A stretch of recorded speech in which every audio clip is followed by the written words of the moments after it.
Alpha Tale Short Relationship Stories. These stories are extra moments in between certain events in Alpha Tale's past that give more insight into the emotions of the cast and story. The Age of Love and Lust. 2 years after William and the others graduated from high school, William was watching an old film called Bad Seed at Quenya's house. As he was watching the movie, he heard the sound of knocking on the door. He walked to the door and opened it only to see Chara and Frisk there, with Frisk standing behind Chara. "Oh, hi, what are you two doing here?" William asked as he looked between the two. Frisk scoffed while Chara leaned in and kissed William on the forehead. "Thought I'd come over and chill yak now?" Chara chuckled as he walked inside and Frisk remained outside. William watched Chara walk around as Frisk continued to stare at him until Frisk taps on William's shoulder, getting his attention. "Look here, queer bait. I'm only leaving you two alone 'cause there are still some humans remaining on He Mountain. I've been sent to take care of them thanks to your wacky fish-brained mother. So don't try anything funny," Frisk whispered to him as he walked away from the house and made his way to the main laboratory. William closed the door as he saw Chara sitting on the floor in front of the TV. Chara looked radiant, but the roughness of a fighter still lingered in their essence and was hypnotic that William couldn't look away as he just watched Chara watch the movie he was watching before. "Susu, did you know that there was once a man who died having sex to a chicken?" William blurted out with immediate regret, only to met with laughter from Chara, who was dying of laughter. "What the fuck? Haha, that's amazing." Chara laughed as William came over and sat next to Chara. "What do you see, Will?" Chara asked, in which William looked at him. "What do you see when you look at me?" Chara asked. Well, you're beautiful or handsome. I obviously find you extremely attractive," William replied. "And yet I'm still a man?" Chara asked as he held his own hands. William looked over at him as Chara felt his hands. "Can you imagine what it's like? What the feeling is to feel like something else but to be another?" "No, how could you? You're too young to know," Chara said as he looked at the TV. William didn't know what to feel. He was hoping for hugging and kissing, but yet again his wants were cast aside. William just nodded and kept watching TV with Chara. William woke up suddenly after falling asleep. "Huh. No nightmares." "That's a first," William said as he then saw Chara covered up in covers as he was channel surfing while eating a cold waffle. William looked at Chara and then the TV. "Hey, did Adam get back yet?" William asked. "Nope, where is he?" Chara asked. "Ick. Maybe he's with that spider woman," William said. "But isn't she wanted after all that happened?" Chara said, only to see William's eyes are leaking with tears and his eyes were watery as his body shook uncontrollably. With all Chara could do was watch. "I know it's pathetic. I made the right decision, didn't I? I chose the fates of many over a single person. But why? Why do I feel like I made the worst decision ever? He relied on me, called me his brother, and I threw him away. For what? Nothing. I'm still as miserable and as alone as I've ever been. At least now I know it was my doing," William said, only to have Chara embrace him in a warm, tight hug. "I could never understand, nor do I think you want me to. There is beauty in learning to struggle on your own, in learning to find your own will to live. That's what I love about you, William," Chara said to William's surprise. "You always somehow carry on and move forward no matter what comes your way. Never lose sight of that fire, Will. Never stop being who you are," Chara said as he then kissed William. William's tears kept going as even though he was in a loving embrace, he still thought of Jacob, whose body still laid in the deep woods of Snowdon as roots and other minerals fell onto him, burying him out of sight. William held Chara tight as he regained his composure and wiped his face. "You got taller again, who will he?" Chara chuckled, but got no response from William. He knew, of course, and just kept holding on to William. Near the top of the mountain outside Mt. Abat, DeLeo's, Lucy and Frisk were walking down the mountain looking for any humans as the Roki was on DeLeo's shoulder. Frisk was anxious to get back to Chara, but ultimately knew he'd get sent back if he half-assed his work, so he looked carefully, but quickly, while the others noticed. "You look like a dog searching for a stick," the Roki said as DeLeo's kept walking with Lucy not going far from him. Frisk looked back at them, pissed as he kept walking. Lucy looked away flustered while DeLeo's was annoyed. "Geez, I hate angsty teens, especially the noisy ones," DeLeo's thought to himself as he stopped walking, get Frisk and Lucy's attention. "All right, kiddos, lunch break," DeLeo said as he took off his backpack and everyone sat down around him except Frisk, who leaned against a nearby tree. DeLeos looked at Frisk as he removed some pots and pans from his pack and put down a small little fire pit and began heating up the food everyone was now drooling for at this point. An hour went by and Frisk walked over and stomped his foot down once he got back to the crew. "If you're hungry, you're gonna have to wait. Food ain't done yet," DeLeos said as he was eating an energy bar while Lucy was practicing her craft swinging her large sword trying not to hit a tree. Frisk looked at them and then down to what DeLeos was cooking. It was spaghetti, but there was no pasta with it. He then noticed a large bottle of ketchup next to DeLeos. You're not gonna out ketchup in spaghetti, are you?" Frisk asked. DeLeos looked up and without losing eye contact he grabbed the bottle of ketchup, screwed off the lid and finally dumped the whole bottle of ketchup in the spaghetti, leaving Frisk wishing he had the balls to just starve while Lucy chuckled. "You said this would be spaghetti," Frisk said as he was holding his plate while Lucy was getting seconds, the Roki asleep in her lap while DeLeos looked up at the night sky. "Yeah," DeLeos responded. "There's no pasta in this thing, so you wouldn't really call this spaghetti now, would ya?" Frisk said. "Yes, I would," DeLeos responded. "Well, it's not," Frisk shouted. "It is when you're broke," DeLeos said, catching Frisk off guard. After everyone slept with DeLeos standing guard letting Frisk and Lucy sleep. However, Frisk wasn't asleep, and instead was laying down looking up at the sky. "Hunting down humans. Am I so detached from my own people that I no longer see the cruelty in their extinction? That plague, virus Jericho seemed to have wiped them all off the face of this planet. Is hunting down what's left a bad thing? Should I kill myself along with them? Or am I thinking too much? He reminds me of Will. He always is so quiet, I can never figure out what's going through his head. Stupid skeleton. If only you just keep your hands away from what people cherish the most. Then maybe people wouldn't be forced to break yours," Frisk thought to himself as he looked up into the night sky when suddenly he made notice of the city far away now taken over by nature. He looked over to DeLeos who was faced away from him and sitting on a stump guarding them. Frisk got up quietly and began to make his way to the old city. "Maybe I can connect with you all one last time, humanity," Frisk thought to himself as he walked to the old city near the mountain. Conduit issu. Eons ago, the conduit Destruction walked along a scourge-covered hill as he watched a white knight kill and slaughter his forces in front of a castle. The knight was fearsome and graceful with every swing sending shockwaves after shockwaves. "Balance!" shouted Destruction as the field of soldiers moved out of the way with the mighty white knight moving his attention towards the corrupted and decrepit black knight as it walked up the mighty hill of corpses. "We don't need to fight, brother. O'Brien has already stated he intends to find a way to rid us of this everlasting curse," Balance said as he cleaned his blade in the grass. "You think freedom is what I want? If the cycle is broken, then we will all just go back to what? Being regular people again. No, I like this new take on life and I can't have you or that snotty conduit of change interfering with my utopia," Destruction said as he got his blade out. "Soon you will realize that this is never the way things need to be handled," Balance said as he and Destruction charged at each other once again. Lovers. As the Astral Mother sat down reconfiguring a TV remote, baby Adam played with some blocks while William did some preschool homework.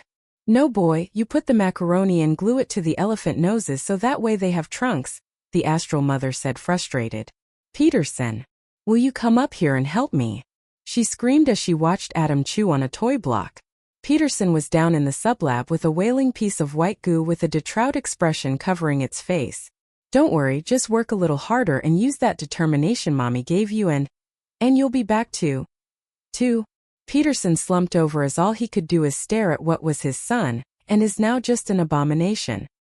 He then heard loud footsteps coming down as he stood up straight once again trying not to waver. "I must have called you a million times and..." The Astral Mother looked at him and then to the small puddle of white goo that moaned and groaned, her face going from frustration to confusion and then disillusioned. What are you doing here?" she asked, shaking a bit. "Wendy. We need to do something with Samson. I figured maybe he could finally meet Dash." But Peterson was cut off as the Astral Mother put her finger up. "Who gave you the right to choose for him?" "I'm his mother," Astral said. "When I first laid eyes on you I thought you a crow or some damn devil come to haunt me for the rest of my days. But you know how I feel now?" Peterson whispered. "What?" Astral asked. "Lustful," Peterson answered. Is that right?" Astral said, moving her hair out of the way of her breast. "Yes, this lust. This intoxication to smash my body with yours is all that keeps me here, Peterson said as his hands explored the Astral Mother's waist and stomach. I'm not as thin as I used to be, 3 children. Do a lot to a woman, Astral said as she looked away. I think you're very beautiful when you have extra rounds to your figure, Peterson said. So you think I'm fat? Astral asked. What? No. Of course not, I simply was just talking about how however before he could finish, Peterson and Astral were interrupted by William calling for them. Another time? Astral asked. We'll see, Peterson said as they both walked upstairs exhausted. Love and Lost. Jacob was lying down on the couch in the laboratory wearing his black hoodie as he looked at Aries reading the Book of Eyes. What's in that thing anyway? Jacob asked as Aries looked towards him. Oh, it's filled with hentai. Aries squinted in embarrassment at not coming up with a better excuse than that. Jacob just looked at him a little confused. If you two are done talking about granny porn, I have other shit to do, said the Astral Mother coming down the stairs completely naked, causing the 2 boys to avert their eyes. Must you always wonder with nothing on? Aries shouted, to which Astral got a wicked grin across her face. Oh, but a woman needs to satisfy her needs somehow, and there are plenty of decently shaped objects around this place, Astral Mother said, moving her body seductively. I'm out, Jacob said as he left the laboratory in hurry while Aries got up and began to walk after him, only for the Astral Mother to snatch him in her arms. Oh, not you, little man. Tell me, what do you know about female anatomy? Astral asked, only for Aries to look at her uninterested. I love it when you make that face at me. That face. That face. That face. Astral said as she planted a kiss on Aries' lips, only for her to open her eyes and see she was kissing a chair, and when she looked up saw Aries walking out putting his scarf. Don't put your lips on me, old hag, Aries said calmly as he left. Astral just looked on in enjoyment until the doors closed, to which she let her face drop and she collapsed onto the couch. As Jacob and Aries walked around Hotland, they spotted DeLeos, who was training with Quenya and Lucy. Finally, some normal people, Aries said as he started walking, but then stopped when he saw Jacob had stopped walking. Everything okay? Aries asked. Who? Nah, I'm good. I just don't feel comfortable around people. Why don't you go and I'll catch up with you later? Jacob said as he then began to walk away, only Aries to grab his hand. Hey, then I'm going with you, Aries said with confidence. Jacob looked at him a little annoyed, but smiled regardless. All right then, let's go, little bro, Jacob chuckled as he ruffled Aries' scarf. Hey, you know I'm older, right? Aries said. I don't think Mom ever confirmed it before we got here. It doesn't matter, just means we're probably closer than before. Jacob smiled. Inseparable. Aries chuckled with joy. As Aries opened his eyes and saw he was in a hospital room with bandages covering his head, he looked to the right side of him and saw the Book of Eyes and a window showing Water City and Snowdin behind it. He turned to the right and saw William with his head down sitting in a seat next to him. I'm sorry. But before William could finish, Aries spoke. Shut up, Aries said with a strained voice. He then noticed DeLeos standing near the door. Where's Jacob? Aries asked, looking around, which William kept his head down. William. Where's my brother? Aries shouted, in which William and DeLeos both shook for a moment, surprised. But William was interrupted by Aries again. Forget it, I remember. Happy ending who? Happy ending for everybody? Or just you? Aries said, staring daggers at William, who looked at him in sorrow. The doctor said you'd be out in no time, so hopefully we can get you a proper bed and home, William said. I'm not going, Aries said. What? William said. When your witch of a mother brought us here, I lost a part of myself. That piece remains with my mother and the other with Jacob. Now he's gone. I have no home, Aries said. William didn't understand, nor could he. Didn't he do the right thing? But you have us. We're your family, William said, in which Aries clenched his sheets harder. No. They're your family. You killed mine. Aries shouted, in which William backed up a bit, his fist clenched. All right, don't you understand? You took all that away from me. I have nothing. No one. Okay? It's all gone. Aries screamed as tears rushed down one side of his face and bled the other. William began to cry as he began to feel it. His choices, his mistakes and his sins crawling up his back. You cry, but your tears mean nothing. You are an empty shell, William Peterson. You are a selfish person who only cares if he's happy. No one else. And I will never forgive you, Ares shouted as William continued to cry. Now please leave, Ares said as he gripped the Book of Eyes tightly. Ares. Please, William tried to speak. Please just leave. And don't come back, Ares whined as William looked down in defeat and walked out. Queen Part 1. A figure's eyes opened up to reveal them inside of a large tube filled with a green-like fluid. They then looked around as they saw a large set of lab equipment, and tons of other trinkets and gadgets they didn't know about. Then they saw a woman walk towards them. They had long pink hair and a hypnotic figure that would turn anyone's attention towards her. Well, let's hope this works and I don't regret it, the woman said as she pressed some buttons on a keypad, causing for the green liquid to drain out and for the figure to collapse on the floor of the tube. The pink woman on the other side opened the large tube and offered her hand. My name is Wendy, but you can call me Astral or the Astral Mother, said the woman as she picked up the figure in the jar. The figure stood up tall, even a little taller than Astral a bit. The figure tried to talk, but it couldn't speak nor knew words. Don't worry. I'll teach you some basics and have my lab rat Roki here teach you the basics, Astral said as she walked over to her computer and began writing down notes. The figure looked at their hands and feet and felt their body. Don't fret, you are very much whole. Better than ever even, said the Roki as it slithered a little towards the figure, who also looked down towards the small black cat thing. What do you remember, your old life perhaps? Maybe even who you are? Roki said, to which the figure shook their head. Well, don't worry, we're gonna help you, Queen Toriel, said the Roki. Toriel and Astral sat down with the Roki as they practiced speaking and talking. I'm Toriel, said Toriel to Astral and Roki, who took notes. Toriel looked at them and her armor she wore. It was mighty and yet also elegant in a royal fashion.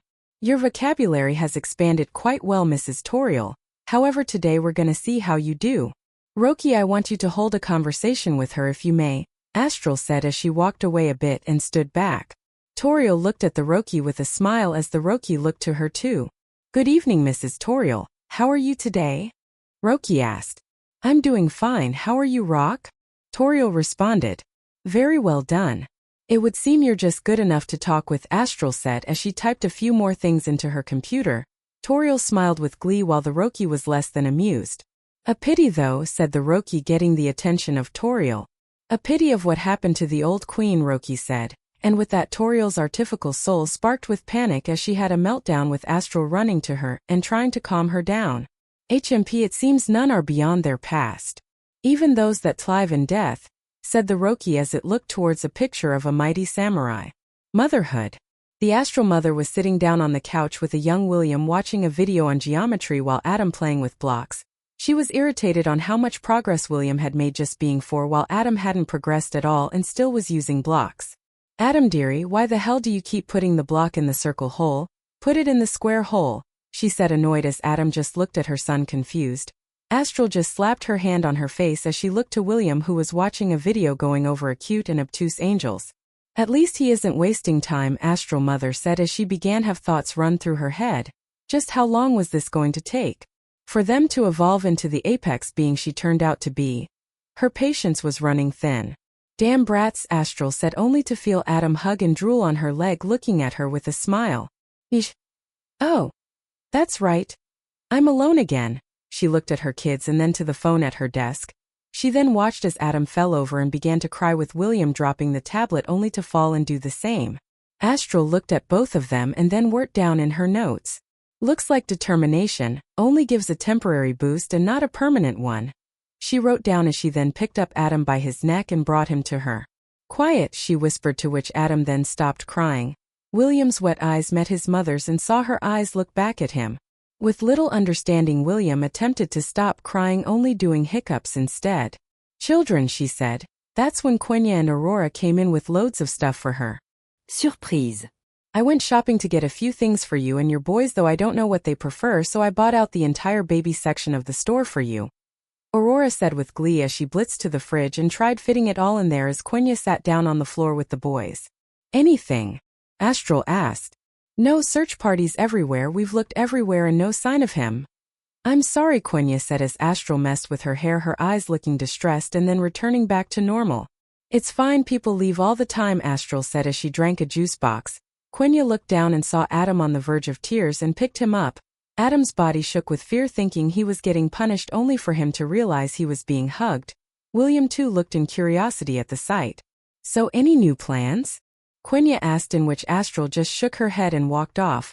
Even though their mother was gone, the boys didn't seem to care, as they were all over Quenya, with Aurora watching Astral leave. We should, Quenya, Aurora stuttered. No, she would lose her head if she knew. We'll keep it to ourselves for now, Quenya said as she held Adam in one hand and William on her head. Those boys sure like you a lot, Aurora said. When they were born, Wendy forgot them at the hospital as she locked herself away in her home to work off the remaining fat the pregnancy left on her body. I went to pick them up and they spent a week with me until she asked for them back. She must have not held them, cause they seem to have imprinted on me instead, Quenya said as she held Adam and put William down. Wendy may not be a mother to me, but she gave me life, and as such I give her all the respect she deserves for it, Quenya said as Aurora just continued to listen. I should be going, no need for to stay any longer, Quenya said as when she put the boys down they started shrieking and crying.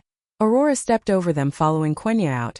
Wendy poked her head around the corner looking at the boys. Once they saw her they stopped crying. Why is motherhood so hard? Wendy said, annoyed. Kindness goes a long way. The Astral Mother was relaxing in her laboratory one day doing exercises when Chara came into the laboratory taking off his shirt with the Astral Mother looking towards him. Sorry, but I'm not looking for any sex hugs today, Astral Mother said as she continued to do push-ups. You and me fight now, Chara said with an intense tone. Why? Asked Astral with little emotion. Because I've been itching to get my hands on you, Chara said with gritted teeth. Oh my, Astral squealed, much Chara's disapproval. Astral chuckled a bit more before getting up, completely towering over Chara and sizing him up. Not interested, Astral said as she walked over to her lab table, leaving Chara dumbfounded. Why? Chara shouted. What on earth do I benefit from fighting you? Astral asked, in which Chara needed a second to ponder that question before answering. You get to best me up if you win, Chara answered. If? I admire your boldness, but don't let it replace your rational thinking, boy, otherwise you'll end up like Will, Astral said, to which Chara looked at her, and then to a vial filled with a blue liquid. Is that what I think it is? Chara said. Liquid kindness, Astral said as she sat down with the vial. Why do you have it? Chara asked. No reason in particular, Astral answered as she felt the vial.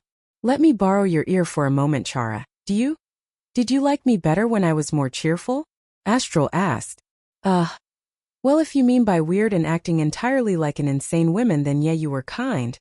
But I didn't like it, Chara said, to which Astral scoffed as she put the vial down. It just wasn't you, Chara said, to which Astral looked at him, almost surprised by his answer. Chara looked away, trying not to show any emotion towards Astral, but couldn't get over the fact that even through all the madness and horrible things that when he did look to her, saw someone he could at one point call family. That's odd. Alright, be gone, I'm tired you, Astral said, to which Chara started walking out as Astral watched and stared at Chara's body. No. Control yourself, Wendy. Something needs to change, perhaps I'll re-establish the Royal Guard. Get them to do some shit, Astral said as she kept staring at the kindness trait when Roki then slithered to her. Excuse me, I'm back with reports on that individual you asked about, Roki said as Jabez stood in the background. Excellent, Astral said as she grabbed the tablet from Roki's tentacles. Crush. Jacob was walking around with William and Adam, as they wandered Hotland in search for something called the lava worm. You sure this thing exists, Will? Adam said as he looked down towards the lava, with William looking at his phone searching up the legend on the internet. And maybe it only appears at night or something, Jacob suggested. That's dumb, dude, we live underground. How the fuck would something that lives down here know what time of day it is? William asked. Can't you just feel it? Jacob asked. I know I do, Adam said, cheerful. I'm surrounded by idiots, William said as he then turned around and saw a whole bunch of people following the famous Jabez, who was a renowned priest and scholar of the famous Book of Eyes. Oh look, it's the father himself, William said, rolling his eyes as Jabez stopped by them. Jabez, his androgynous features were striking. His body was well-toned and even his hair had a perfect yellow to it along with his crimson eyes. William and Adam were left annoyed while Jacob was dumbfounded in the beauty of Jabez. Good to see you too, hope I get to see you at service today, Jabez said, walking off. Not in your dreams, Rust Bucket, William said as he walked off with Adam. Jacob looked at Jabez walk away with his followers, Jabez then turned his head and smirked at Jacob before continuing to walk down Hotland. Jacob! Come on, William shouted, getting Jacob to follow after him. A crush to die for. I'm Hotland at the famous church of Tenno-Kami. Jabez was giving another large prayer and speaking on the birth of the dark spiders that evolved the world into its next stage, LF evolution. As he spoke, he then noticed Jacob sitting in the back row watching him, to which he gave a light smile when he saw him. Soon after service, Jabez walked to the back of the church to where Jacob was sitting while people were still praying and talking inside. Why, you sounded amazing up there, Jacob said with a sheepish smile. Thank you, infected. Jabez smiled, to which Jacob looked at him confused and then noticed everyone was gone around. He then looked to Jabez in panic only to see he was gone too. Jacob began sweating as he stood up quickly only to see William open the doors to the church. Come on, let's go, William said coldly. Oh, thank goodness, Will, Jacob said, running to William and embracing him tightly. He then felt a warm liquid against his stomach and backed away from William. He saw a red slash across his chest. Did you forget? It's all your fault, always has been, said William. I didn't mean it. I was angry you let and I hurt everyone, Jacob said as he looked down, his body turning more and more into infected. Do you even know who you are anymore? Do you have any idea who I've become? William shouted. Jacob looked in the corner of his eye to see a white coat lined with blue. But once he looked up, William was gone. Wait, Jacob said, getting up as his skull fell apart. Where are you? Jacob shouted in tears as he could only hear the screams of people around him. Where are you? Infected screamed. Who are you talking to? Said a soft voice, to which Infected was brought back to reality. He looked around as he was laying in the pale cold snow of Horror Tale, still stuck here and still more lost than ever. He then looked up and saw Eliza staring at him as she had a basket of food with some wisp by her side. She smiled at him. Why the fuck are you doing here? Infected said as he got up and wiped the snow off his clothes. Eliza walked over and sat next to him. I thought I'd bring you some food, whatever that means here, Eliza said as her stomach growled. You should eat it, otherwise you'll look like a twig, Infected said. Well, I figured maybe you'd like this instead of biting on your fingers all day long, Eliza chuckled. I don't need you, Infected said. I know, Eliza answered. Oh. Infected fell to the side and his head landed in her lap as more snow fell down onto both of them. Something's not right. These events take place after Chapter 0. Error traveled to the Antivoid to check put the damages that had been made there. Reports from Bill and Nightmare talked about a large hole almost the size of a large park going for about 4 miles in each direction had appeared in the middle of the Antivoid, with Abyss and other O-jumpers asking questions on the matter. Eventually Error decided to check it out since he didn't feel like talking with 404 at the moment. Geez, what a mess. A large hole in the middle of the Antivoid. Seems to expose the mainframe too. Just what the hell happened here? Error asked himself as he looked around at it. Suddenly a hand was placed on his shoulder, to which he teleported away, and got ready to attack the stranger only to see it was 404. Whoa, easy. The hell has you all jumpy? 404 asked as he walked towards him. Hold it. Error shouted, in which 404 stopped. What's my name? Real name? Error asked. Gino 404 answered. What kind of cookies do you dislike? Error asked. Oatmeal 404 answered. Last one, what's my favorite show? Error asked. Under Novella 404 answered again. Error then put his blasters away as he was now comfortable again. Okay, it's you, Jesus, stop sneaking up on me. Error said, only for 404 to smirk and stand next to him. Where the hell did this come from? 404 asked. I don't know, reports say that it's been here all day and no word from Loading. Would have figured to hear from him seeing how much he loves this thing, Error said. 404 just stared at it with little reaction, to which Error took note of. HMP, forget about FO now. Loading is the expert and no doubt will talk to us on the matter. 404 said, putting his hand on Error's shoulder. Yeah, Error said as he looked at 404's hand. 404 shrugged and then started walking away, leaving Error, who was still confused about something, until suddenly Loading came out of the large hole badly damaged and nearly destroyed. Elwadash, but Error was cut off. That's not 404. Loading shouted, to which 404 turned to them confused. Please, another pathetic attempt, get Error on your side? This is the worst attempt yet. 404 chuckled, to which Error shook his head and got ready to fire his blaster at Loading. What? Are you blind? Can't you see it? That's not him, Loading shouted. Destroy him, Error, and let's go, 404 said. The hell is this? I've never seen Loading like this before, panicked and scared. That's fear in his voice, and why is 404 acting so calm? More than usual. Wait, Error thought to himself as 404 continued to tell him what to do, and Loading continued to yell. Get rid of him now. That's a order, boy. 404 shouted when Error then fired a bone at his chest, impaling him, which shocked 404 and Loading. B-boy, have you lost all sense? 404 said as grabbed the bone in his chest. I'm gonna admit you had me fooled there for a moment, Error said as he looked to Loading. What the hell are you talking about? 404 shouted. You touched me, Error said. What? 404 said. Our code isn't comparable, downright would break the multiverse, that's what you told me years ago. You touched me 2 times and yet we're still here, Error said. I wasn't expecting that, Loading thought to himself.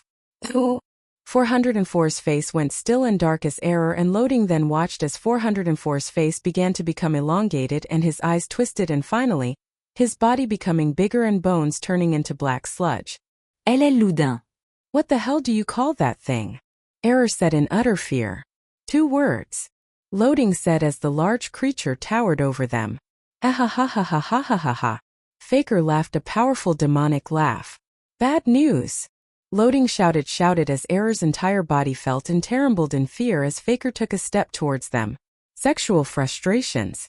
Astral Mother knocked on Quenya's door. She waited for a few moments before just phasing through the door to see Quenya in her underwear making some tea. You know there's a thing called patience? I would have got it, Quenya said as she turned around. Astral said as she then ripped her shirt off. What are you doing? Quenya asked while drinking her tea. I came here to give you a hug and talk about my feelings. The fuck do you think I'm here for? Astral said as she started taking off her skirt as Quenya watched and drank her tea. Wendy, I'm not having sex with you, Quenya said. Ah ha ha ha ha ha. Astral started laughing hysterically, almost falling over as she kneed the couch to keep herself up. Okay. Fag was the funniest shit ever, phew. Okay, so who's on top? Astral asked. But before Quenya could finish, Astral interrupted her. Ah, that was a trick question. I'm always on top, Astral said. Wendy, I'm not having sex with you. I'm not in the mood for rage, depressed and uncomfortable sex with my boss/mom. Sort of, Quenya said. Oh please, incest stop being illegal after the black man was introduced to free rights, Astral said. Wendy. Quenya shouted. Oh what? So I don't sex but I get yelled at instead? Real mature, Astral shouted. Jesus, Quenya said, drinking her tea. Don't call for him, he died with the hippies. Or will, Astral said. Wendy. Quenya shouted. What? Astral shouted back. Get out of my house, Quenya said. You must be rocking a pair if you're telling me to get out of your house, which by the way you pay me to have, 'cause remember, sweetheart, I'm the fucking queen. Astral shouted with confidence and sarcasm. Oh, get drowned in some shimmer, you turd, Quenya said. You know what, and 'cause you want to be a selfish person you can pay until you decide to use those brains. I made you 50% more taxes than every smuck in the underground until you bang me, Astral said. Put it on the bill, Quenya groaned. Bitch. I made the bill.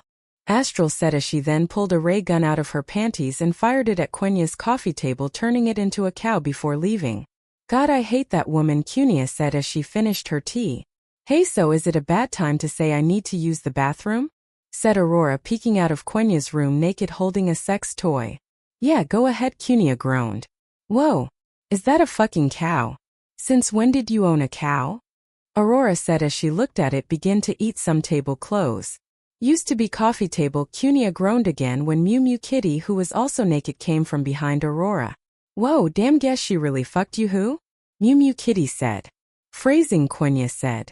Guess she milked you dry. Aurora chuckled, chiming in. Hey, phrasing. Quenya shouted. Okay, but we should totally have sex on the cow though, Mew Mew Kitty said. No we aren't, Quenya said. We're totally having sex on the cow, Aurora said. Queen Part 2. Toriel practiced her magic, using flames to burn whole dressers and even conjuring up flames out of the ground as Astral, Roki, Delios, Chara and Frisk all watch with amazement. Wowie, Askari sure is good at that, Delios said. That's Toriel, Frisk said. What are you talking about? Are they twins or something? DeLeo said as he looked closer. Look around the chest area and you'll get your aunt's mate, Frisk said, annoyed. Astral wrote down more notes and then started recording herself.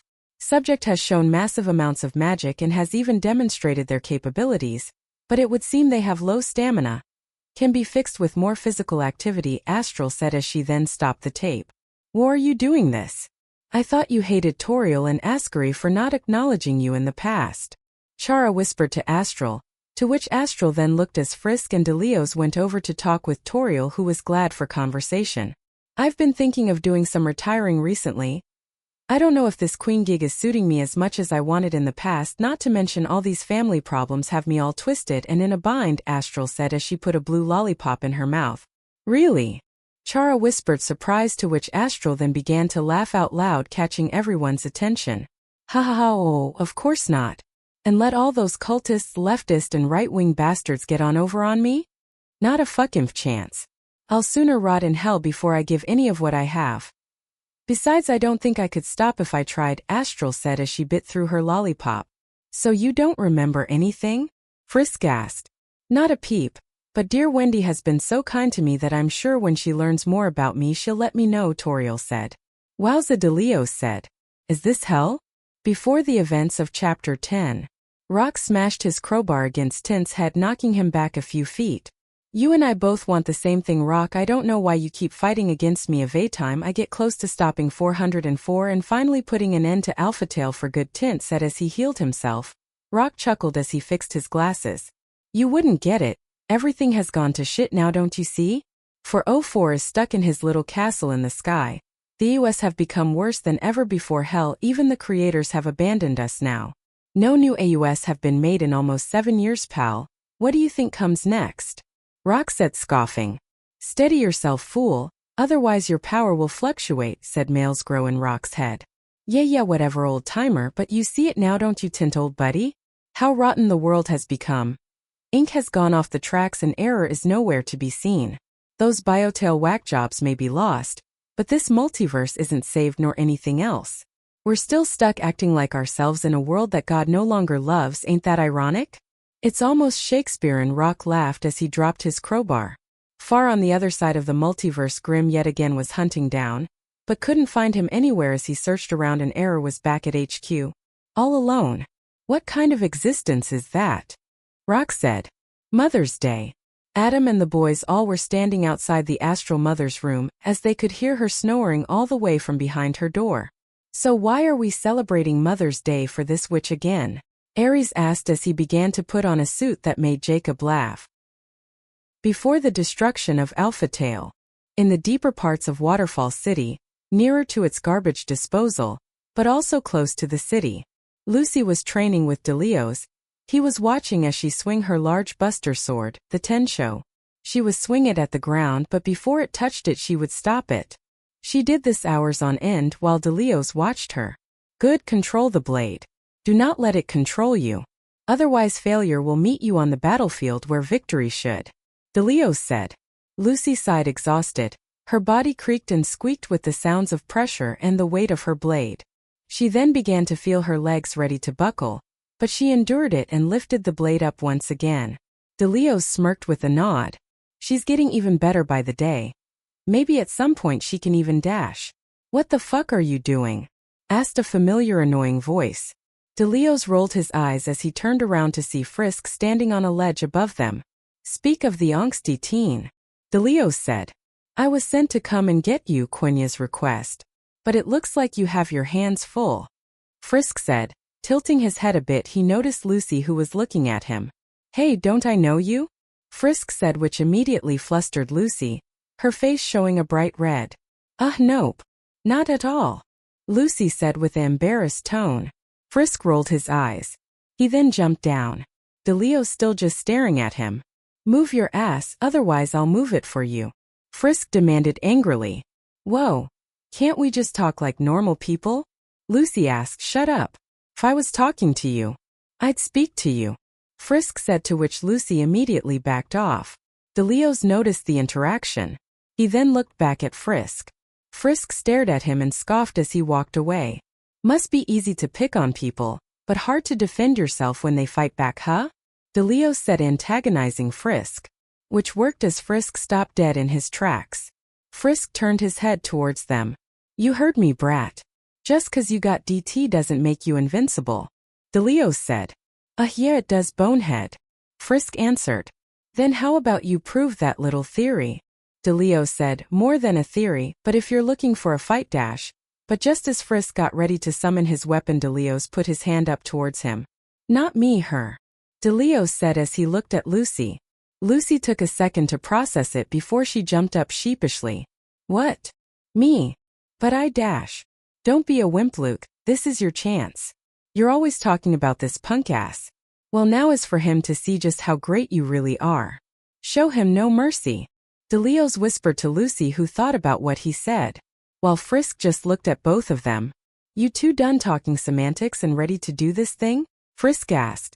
DeLeo's gave a thumbs up. But right before Lucy walked up, DeLeo's completely healed her up.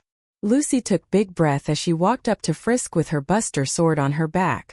Frisk eyed her. Well, didn't ever think I'd see DeLeo's trying to pawn me off to someone else. Whatever happened to you, I wonder? Frisk mocked. DeLeo's ignored the comment and just watched. Frisk then noticed as Lucy extended her hand to him. To a good match, Lucy said. Frisk snickered as he extended his hand. Sure, whatever, dash. But just as he gripped Lucy's hand, she'd pull it down, causing for Frisk's face and hers to be extremely close. Ever tell me to shut up again, and I break your neck over a rock. Got it? Lucy whispered aggressively. Frisk's entire demeanor changed at that point. No longer cocky, but now extremely aware. He nodded slowly as Lucy let him go, and the two jumped back. Frisk summoning his DT katana and Lucy pulling out her buster sword, the Tensho. Lucy and Frisk both stared at one another. The sound of the waters of waterfall swaying and dripping around them. Both gripped their blades tightly. Both then shifted their feet just a bit. Their eyes both hyper-focused on the other's slightest movement. Frisk and Lucy both could see the potential and possible moments of the other, their intuition allowing for them to witness the possible moves from the other. That's when a water droplet would come falling down on top of Frisk's blade. Just as it came down upon it, it would be sliced in half via interaction. That's when Frisk would blitz forward, but Lucy would remain planted on the ground. She swung her sword back, and as Frisk went for a swing, so did Lucy. #clang. Frisk would be sent teetering backwards midair. The force and brutal force of Lucy's attack was like his blade hitting a brick wall. Lucy then jumped up and went for a downward swing. Frisk, still suspended in the air, looked up in shock at her moment. Frisk then went for another swing as soon as his feet landed in the ground, but the Tensho would go right through Frisk's blade like butter, making contact with Frisk's face, still going at the same momentum when, loading save, Lucy's blade would hit the ground where Frisk just was before, except this time Frisk rolled out of the way instead of swinging his blade back. His eyes in shock. Holy shit. She cut right through me. Alright, no more fucking game. Frisk thought as he then rushed at her and went to stab her in the back, but Lucy would block it with her blade once again. Frisk's blade would be chipped as it made contact. Lucy then pushed against the Tensho, causing Frisk to going rolling back a few paces. Frisk looked at her before he then extended his blade and went for a leg sweep on Lucy's legs. But Lucy would stab her blade into the ground and balance herself on its handle.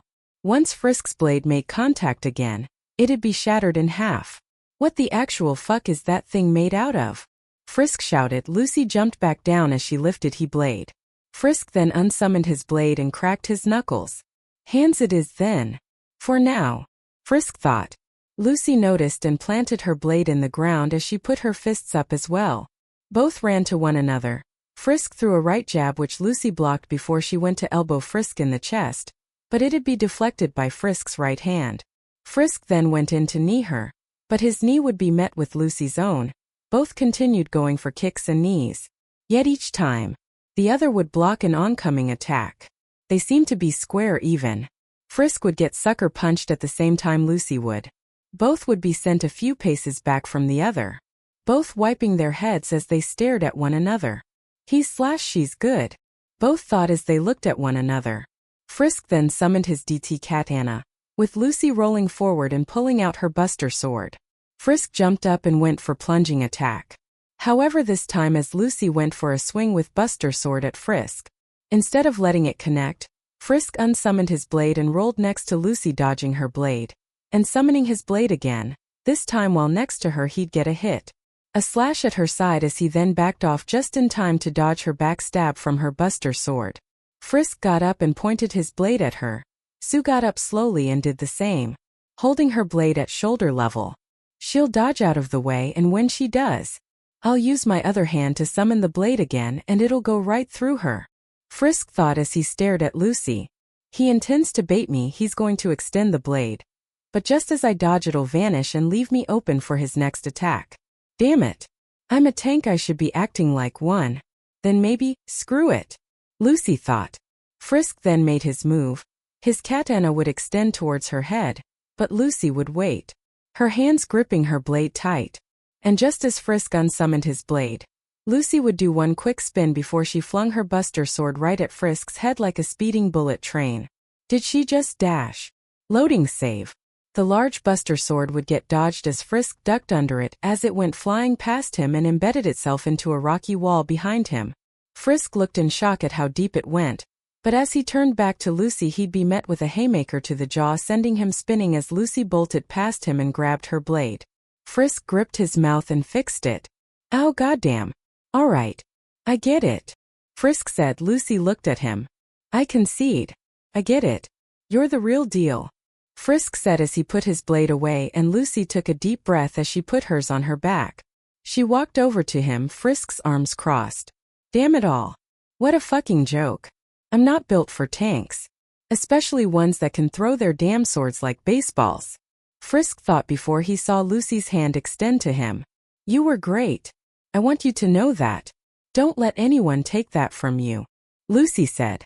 Frisk looked at her hand. He wanted to reject it, but instead he shook it, his face not sure what to make, so he just melancholy smiled. Lucy gave a warm smile back, which ultimately made Frisk think of his old life. Damn it. I hate people, Frisk thought. DeLeo's was getting ready to go as Frisk and Lucy looked at him.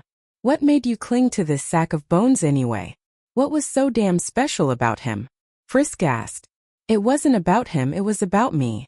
He made me feel like mods than just a piece of trash here in this place. And even if I can't serve the kingdom on the front, I can at least help out in secret, Lucy said. Frisk stared at her, his confusion and her goal riding on his face. Lucy noticed his expression. What? Why do you have that ugly face? Lucy asked. Forget it. I don't care, Frisk said. Well, I do, tell me. Tell me, Lucy said, pulling on his arm. Stop yanking on me, goddammit. I'm not your damn boyfriend, Frisk said, annoyed. Lucy's face got red as she tossed his arm. Fine then, be that way. Like hell if I care, Lucy said. It was silent for a few more minutes. I just don't see why you defend a place that doesn't give a shit about you, Frisk said. That's a easy question, Lucy said. Frisk looked at her confused. Lucy looked at him, her face glowing and a wide smile across her face. *** to protect the people in it that do ***. Lucy said. Frisk's eyes glowed with her answer, his heart skipping a beat as he thought of the few people in here he didn't completely hate and didn't hate him. His folded arms dropping to his side. All right, Luke, time to go, DeLeo said. Lucy nodded as she put her black cloak on.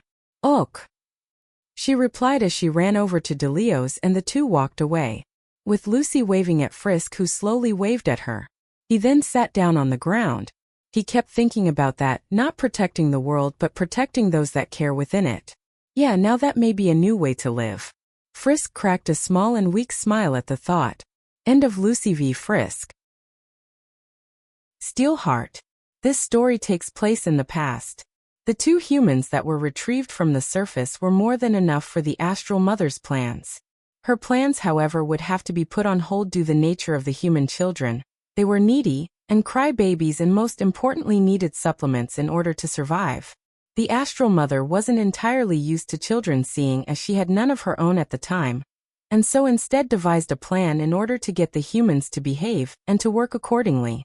The Astral Mother got to work on the schematics for a potential nanny robot device, something to keep the children in check. As she studied and worked on the plans, she eventually began to call the two humans Frisk and Chara, seeing as the two were male, and the names didn't have any gender roles to them. She learned that Frisk was quiet, but much more capable of listening and less likely to be defiant, while Chara was way more violent, and would often have more hissy fits and break things. Rather she liked it or not, the Astral Mother had to play as a somewhat parent figure to the two as she continued to work on the machine. She would be forced to take them outside in order for them to calm down. She would need to feed them constantly, which meant constant visits and trips to stores and markets, and of course the two acted out wherever they were. One day, however, "Will you two settle down, damn it? I can't focus on my fucking work if you're both over there boondoggling," the Astral Mother shouted in complete anger, only getting the kids' attention when she cursed, to which they scolded her and pointed out like as if she was a child. "What the hell is this? I'm the goddamn queen of the underground, not some fucking nanny. I should have asked for much more mature humans. Then again, they would have most likely found some way to rebel.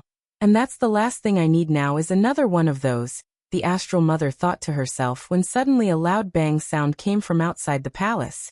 The Astral Mother, along with Frisk and Chara, both looked outside through a little peephole in the main doors and saw Muffet outside with a large group of people shouting and screaming, "Too long we've been kept silent.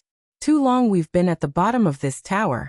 But tonight we will no longer be at the bottom anymore," shouted Muffet as more and more mobsters began to bang and ram themselves against the doors, with only a few royal guards being able to stop them. "Damn activist," the Astral Mother said with annoyance. "What's an activist?"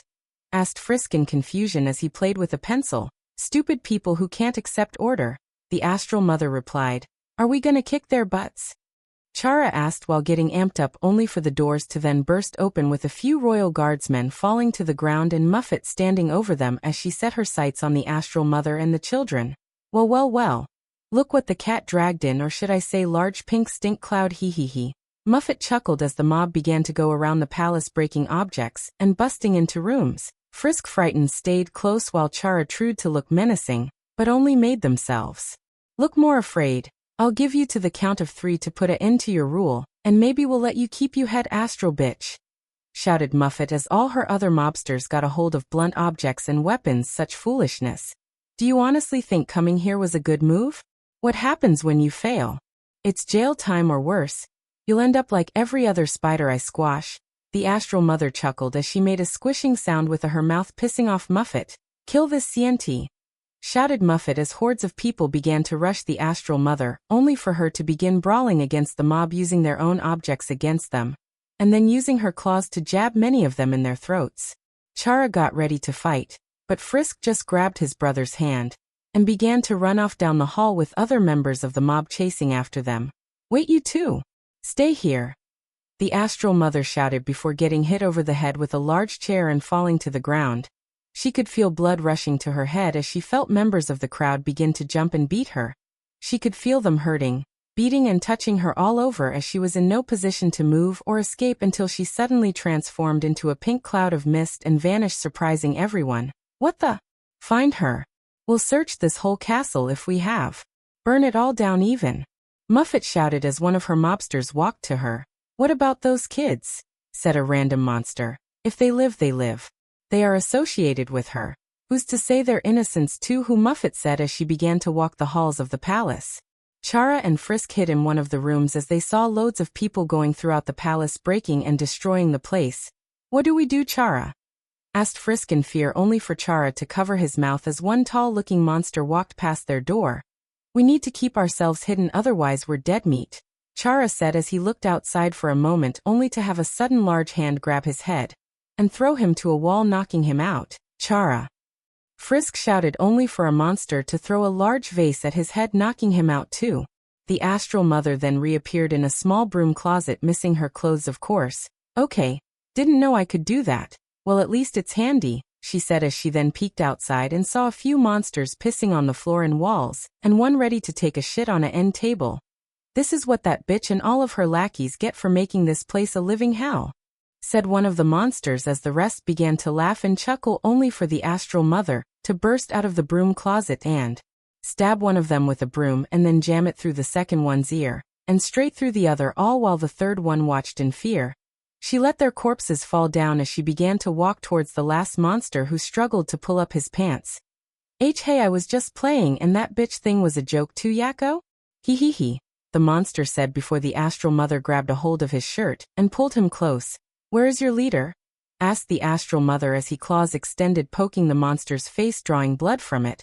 Or am I gonna have to cut open your jaw, that way all the information I need spills out? She said, only for the monster to then pee himself. Seriously, the Astral Mother said as she threw him to the side.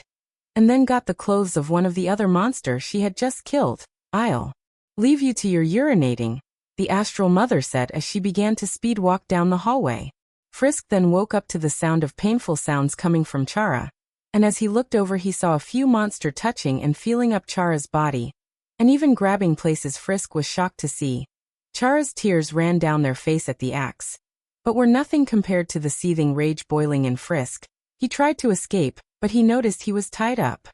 He then noticed a shard of the vase that was used to knock him out earlier. Now let's see what you look and feel like under those clothes, little one, said one of monsters as they began to tear away at Chara's clothes. Suddenly, however, Frisk then lunged at one of the monsters full force with a large shard from the broken vase, and stabbed them straight through the back and heart, causing the shard to burst through the front of the man's chest like a shotgun blast. Everyone looked in horror and shock. Chara then grabbed the monster's blunt weapon and smashed it over a distracted monster's head, killing them from impact, leaving the last one to go running away, leaving the two alone. Chara, I'm so sorry. I should have been stronger and then dash. But Frisk was cut off by a punch in the shoulder from Chara. Forget about it. They probably wanted a girl anyway. Damn monsters, Chara said as he then began to untie Frisk with one of the vase shards on the ground, freeing him. Frisk looked at Chara and then their figure. He always knew that Chara envied women of their stunning looks and fabulous figures, but he just wanted to tell Chara that their appearance was fine, and that he looked good without all the extra accessories. But he knew better than to try messing with Chara when he has his mind made up. Hey, shitheads, shouted more monster from across the hall.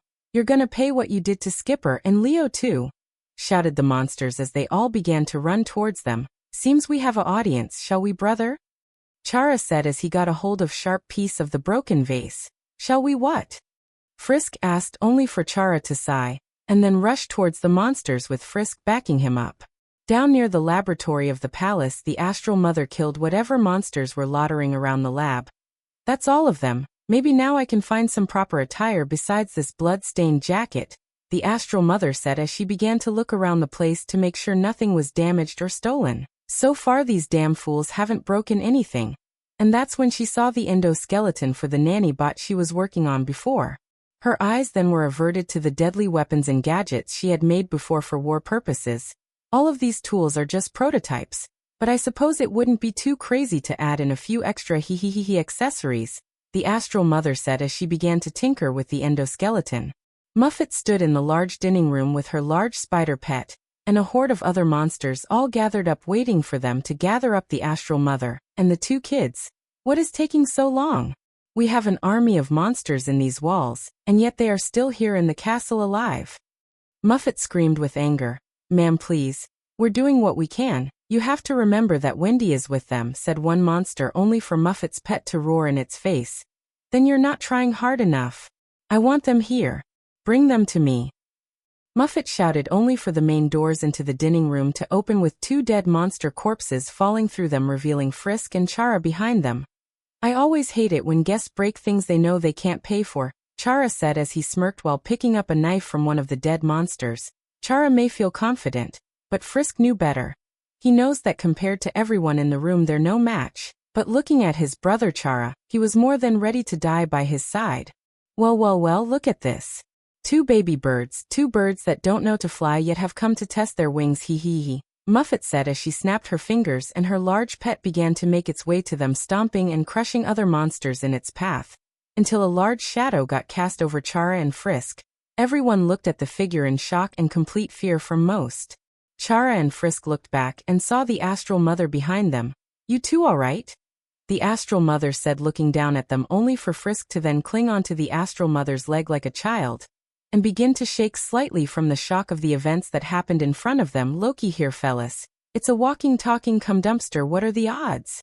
Muffet shouted with sarcasm and slight anger as she used her webs to shoot her on top of her pet. You'd made a real mess here today. I told you before that I would let you go if you had left, but now, I'm gonna make sure to leave my mark on everyone here, the Astral Mother said with a dark tone in her voice, putting everyone off, and that starts with this. The Astral Mother shouted as she then tore her clothes off, revealing her naked body and figure to everyone. Everyone gasped in shock and some whistled, "What the hell are doing?" Muffet shouted in embarrassment, covering her eyes. "I'm stripping. I always fight better when I'm naked. Also, it's to make sure I don't break any of your guys' internal organs when impounding you," the Astral Mother said. "Grrrr, get this CNT already." Muffet shouted to everyone, who all charged towards her. "Can you two fight?" the Astral Mother asked as she got into a lunge-like position. "Why ya?" Frisk stuttered. "Hell yeah." Chara shouted, "Good, help me kill these fools off and I'll make sure to pay you back for this, of course. That is if you do a good job," the Astral Mother said as one of the monster got real close to hitting her with a chair, only for her to kick straight through it and into the monster's face, fracturing his skull. Her and the two kids then began to sprint into the crowd of monster fighting and breaking a lot of bones along the way as they fought their way towards Muffet, who stood in the far back. This is insanity. How the hell is she and a couple of runts just blasting through my forces like this? Damn it, even with my pet I don't think I stand a chance. Better to leave before I get caught up in this mess, Muffet thought to herself as she tapped on her pet's head. The beast realized the situation and began to charge its way through the back walls of the castle, making its escape. "Frisk!" the Astral Mother shouted as she slammed on Man's head through a end table, and with that Frisk nodded and began to chase after Muffet and her large beast. Muffet turned around and saw Frisk. "You little punk, you guys just don't give up, do you?" Muffet exclaimed as she then began to pull debris and chuck it at Frisk. "A lot of talk for someone who stormed our home," Frisk said as he dodged all the debris coming his way and from the walls the monster was breaking through. Eventually Frisk took a risk and jumped towards the beast, jumping off some debris to get a boost, and landed right behind Muffet. "Why, you little..." Muffet shouted as she began to fight with Frisk atop the beast, Frisk getting a good couple of punches in while Muffet kept trying to scratch at him with her claws and many arms. Soon the beast would bust through the last wall of Palace and went flying down towards the lower levels of Hotland. As it began to fall towards the ground, Muffet and Frisk continued their brawl until Muffet pounded Frisk in the face and then would throw him off, causing him to go flying off in another direction entirely. Later, dickwads. "This won't be the last time. We will be free again, mark my words," Muffet shouted as her beast landed, and they both made their daring escape towards Waterfall City's construction site. The Astral Mother looked out from the large hole in her wall with Chara still beating up some monsters who were retreating from the palace. The Astral Mother's attention then turned towards Frisk, who had landed on the bridge connecting Hotland and Waterfall City. She made sure to make a mental note of his efforts to catch Muffet. Later in the evening and coming dawn, "Sorry, Mrs. Astral, it's gonna take at least a month to patch all this up. Better to find a spot to relax in for now, ma'am, and once again, we'll be sure to have the royal guards retrained and brought back up to speed on how to properly take care of a mob like this," said one of the commanders. "Don't bother. None of you fools have the slightest idea what you're doing," the Astral Mother said as she looked over to see Chara watching as Frisk got his arm put in a cast and get crutches for his legs, which had also been damaged from his fall. "Looks like I'm late to the show," said a familiar voice, to which Frisk and Chara both turned to in shock. It was Quenya. She was back from a trip, it seemed, as she looked to be carrying a lot of supplies and large bags. "How was it on the surface?" the Astral Mother asked. "The expansion is going smoothly. You were right to send me up. Little problems, just a few eyes. Other than that, the surface extension of the kingdom will be done in no time.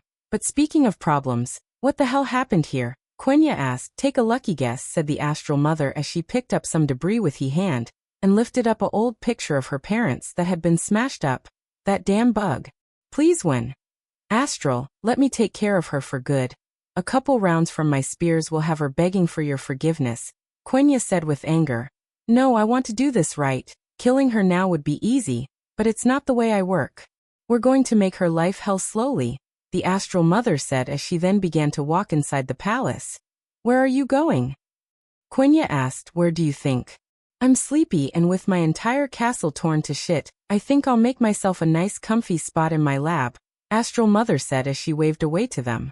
"You can stay with me if you want. I got some room," Quenya asked, getting the Astral Mother's attention again while Frisk and Chara looked at each other. Does that mean I'm gonna smell like fish? Frisk said, only for Quenya to bash him over the head with one of her heavy bags, giving Chara a good laugh, and Frisk a headache. Sure, why not, the Astral Mother said as her and Quenya began to walk towards Waterfall with Frisk and Chara trying to keep up. As they made their way there, Frisk and Chara took in the scenery of Waterfall. You could still hear the construction of Waterfall City in the distance, but other than that everything breathed around them. The water's beautiful sounds of running along the caverns and large expansions of land. As Quenya and the Astral Mother got caught up with each other, Frisk and Chara looked about, getting caught in the moment as they saw new monsters and even strange blue flowers that copied what they had said previously. But that's when Chara saw them, strange weird dog-like creatures with long black hair wearing capes. Oh my god! Chara screamed with glee as they ran over to one of them and picked it. Aren't you just the cutest thing in the whole underground? Chara said with a wide smile. Brother, I don't think it's wise to go picking up random monsters we just meet scattered about here, Frisk said as he made his way to Chara, avoiding the blue flowers and small monsters. Indeed, small one. There is no need to rush over and embrace such a small creature like oneself. You must understand that, said the creature. Oh, you talk, sorry, Chara said, putting down the creature. Temmie appreciates your kind gesture. I bid thee a good day, the Temmie said as it frolicked away. Weird, Chara said. No kidding, Frisk said as the two of them then noticed that they had completely lost sight of the Astral Mother and Quenya. Back over with the Astral Mother and Quenya, they both arrived at Quenya's home, and she put her stuff down as she began to open the door before noticing the kids were gone. Astral, the kids are gone, Quenya said, worried. I know, they'll find their own way back. Please open up so I can relax. It's rather cold here if you haven't noticed, the Astral Mother said. I haven't, Quenya replied, in which the two remained silent for a few moments. I'll open the door, Quenya said. Thank you, the Astral Mother replied. Chara and Frisk continued to try and find a route back, but nothing they tried worked. Eventually the two got tried and had to sit for a moment at a bench behind a waterfall they found while exploring. This place is so big, I don't think we'll ever find out way back in time for dinner, Chara, Frisk said as he looked at the one blue flower next to them. What even are these things anyway? Frisk asked. They're echo flowers. Astral Mother mentioned they hold on to the last sound or words they heard. They're weird like everything else here, Chara said as they were a bit cold. Frisk just stared at the flower and listened to it. I don't think I have the heart to do this anymore. I'll never go anywhere and I'll just be stuck here in this dung heap for all eternity, said the echo flower, leaving Frisk in thought. The two then ended up falling asleep on the bench, taking some much-needed rest, while back at Quenya's, the Astral Mother and her began to get ready to sleep. I'm a little worried about them. They're just kids and I'd hate if something happened, Quenya said as she took off her clothes and got ready to hop into bed, only to turn around and see the Astral Mother laying down completely naked in bed. What are you doing? Quenya asked, annoyed. Come on, I always find a long day of kicking activist ass and dealing with children stressful. Don't you want to help me relieve some of that? The Astral Mother said as she cupped one of her breasts in her hand. Besides, I know you swing my direction, she said with Quenya just staring at her. Tsh, you really are the something else, aren't you? Quenya said as she tried to ignore the Astral Mother's figure, but something about her battle-hardened body, her perfectly shaped thighs and breast all kept her attention and called to her. Don't worry, I don't kiss and tell if that's what you're worried about, brave leader of the Royal Guard. The Astral Mother smirked as she stood on the bed with Quenya looking up at her. Just one night? Quenya asked. Of course, unless you come back begging for more, the Astral Mother said with a loving smile. Quenya then began to strip her clothes off and then went to the Astral Mother, the two melting into each other's bodies as the sheets covered up their actions. Back in the depths of Waterfall, Frisk still lay asleep until his head attempted to fall onto Chara's shoulder, only for him to fall over completely. Ow! Chara, Frisk said as he began to look for his brother. His ears then got filled with music and singing. Frisk followed the singing down towards a small opening in a cave. Frisk left his crutches behind as he went in and crawled closer towards the singing and music up ahead. As he made his way through, he saw a horde of Temmis all crowded around and dancing to a weird ghost-like figure singing.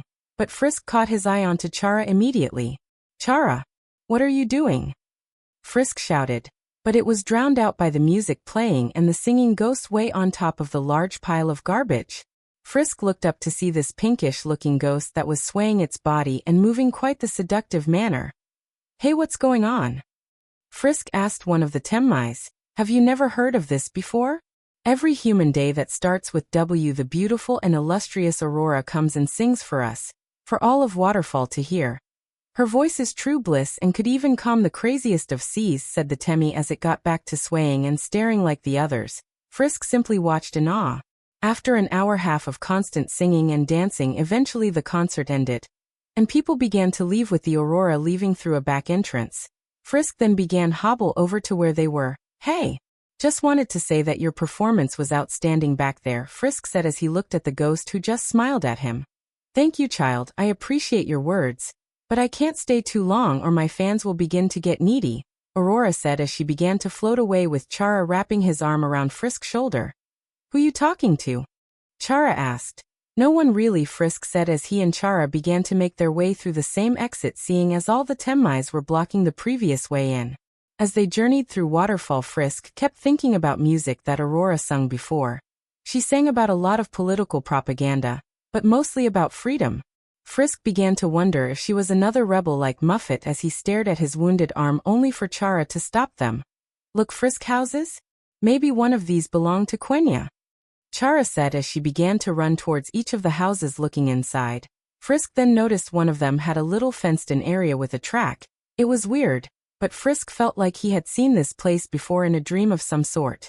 Chara then peered inside one of the houses to see two ghosts chatting and laying on the floor. Weird. Wait, one of them is Aurora. Weird how nobody thinks to look for her here, Chara said as they got down from the window. Well, we did walk pretty far and jump a large gap in the road here, Frisk said as he hobbled over to Chara and Chara helped him stand by giving him his shoulder. Chara then began to sniff the air, having caught something. What is it, Chara? Frisk asked, in which Chara began to walk down a pathway leading left. The Astral Mother's perfume. I can smell it. Come on, Chara said, following his nose. I don't get how that works, but okay, Frisk said as he hobbled behind Chara. The two of them eventually made it to Quenya's home, and there Chara pushed open the open door to the house to just see the Astral Mother in one of Quenya's long shirts and pouring herself some coffee. Well, I almost thought you two weren't going to make it, but I'm glad you did. Saves me the trouble of having to go and find more humans, the Astral Mother said as she began to drink her coffee and walk away. So where do we sleep? Said Frisk, in which the Astral Mother looked over towards them and then to the bedroom where Quenya and her were sleeping. Come along, the Astral Mother said as she began to walk inside the room with Chara and Frisk following close behind. Quenya looked out from under the sheets and saw the kids looking at her, and then to the Astral Mother. No need to say anything for they weren't idiots. Wendy. Astral, I'm not even decent, Quenya said while the Astral Mother kept sipping from her mug of coffee. So what? Kids have seen plenty of nudity before. Now make some room, the Astral Mother said, kicking Quenya over and sitting down. Rules when sleeping with me. I don't care what you do, so long as there is no humping, licking, pulling, tugging or kicking. Do you both understand me? The Astral Mother asked, in which both Frisk and Chara simply nodded to her and began to get in their PJs and hoped into bed with a loud groan from Quenya. I hate kids, she said as Chara and Frisk nuzzled in between the two of them. Anyone need any stories or whatever? The Astral Mother asked before shutting off the light, to which everyone just looked at her in confusion. She groaned and then turned off the light, ending the day and starting a long and gurling month of living with Quenya in the wet and dark caves of Waterfall City. Days went by quick and some took and felt like years, but overall things were peaceful. The Astral Mother visited her laboratory and the palace even regardless of distance.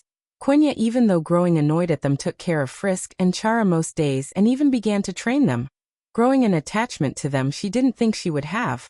However, soon the time came for them to go back to the palace due to the conclusion of the repairs of the walls and interior. They all said their collective goodbyes and left Quenya alone once again. 5 years later, Chara and Frisk were in Monster Middle School studying how to do algebraic problems and a few fraction-related problems in the library. Hey Frisk, Chara said as he got up and twirled in his nice school skirt while Frisk just stared unamused. What do you think of my new skirt? Everyone in class loved it, Chara said as he winked at Frisk.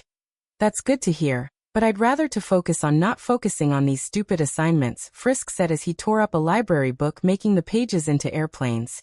Hey you two! Stop tearing up the library or I'm going to have you both sent to the principal's office again. the librarian said as they sent Frisk and Chara to the principal's office, which in this case just meant send them home, since dealing with the Queen's fury of making her come all the way down to Water City, just for that, would be worse than paying for a few books. Once Frisk and Chara arrive back at the castle, they are greeted by a machine that answers the door. "Hello there, children, welcome home," said the robot. "It looked like your classic robot, gears and wires and all sticking out of it. Whoa, nice toy. Hi, Mr. Robot," Chara said as he waved to it. "Chara, don't play with that thing. It's weird," Frisk said as he walked inside and threw his backpack onto the ground, and then proceeded to head down the elevator that led to the Astral Mother's laboratory, while Chara stayed and made conversation with the robot. Once Frisk got down to the Hotland laboratory, he then saw the Astral Mother completely naked doing stretches and working out. Unfortunately, he caught her doing a downward duck-like pose, argh. "Come on. Can't you find any other place to do your weird exercises, or I don't know wear clothes while doing them?" Frisk shouted in embarrassment. "So where's Peter?" Frisk asked, leaning against the wall looking away. "Ooh," Astral Mother asked. "Your husband you brought?" Frisk shouted. "Ah, yes, that dolt. Probably somewhere around the castle. Other than that, I'm busy," Astral Mother said as she continued to do yoga. "So I heard you're looking a bit fatter than usual," Frisk said as he looked towards her. "It's called pregnancy. I didn't enroll you into school so you could act like a fool," Astral Mother replied as she then got up and walked towards Frisk, who looked up at her. "I'm about 20 weeks, Astral Mother said as she felt her stomach, and Frisk looked at it, seeing the bump. Frisk just stared at it for a few moments, measuring the infant's magic and power, but couldn't feel anything. He felt a bit concerned, but figured Wendy knew what she was doing.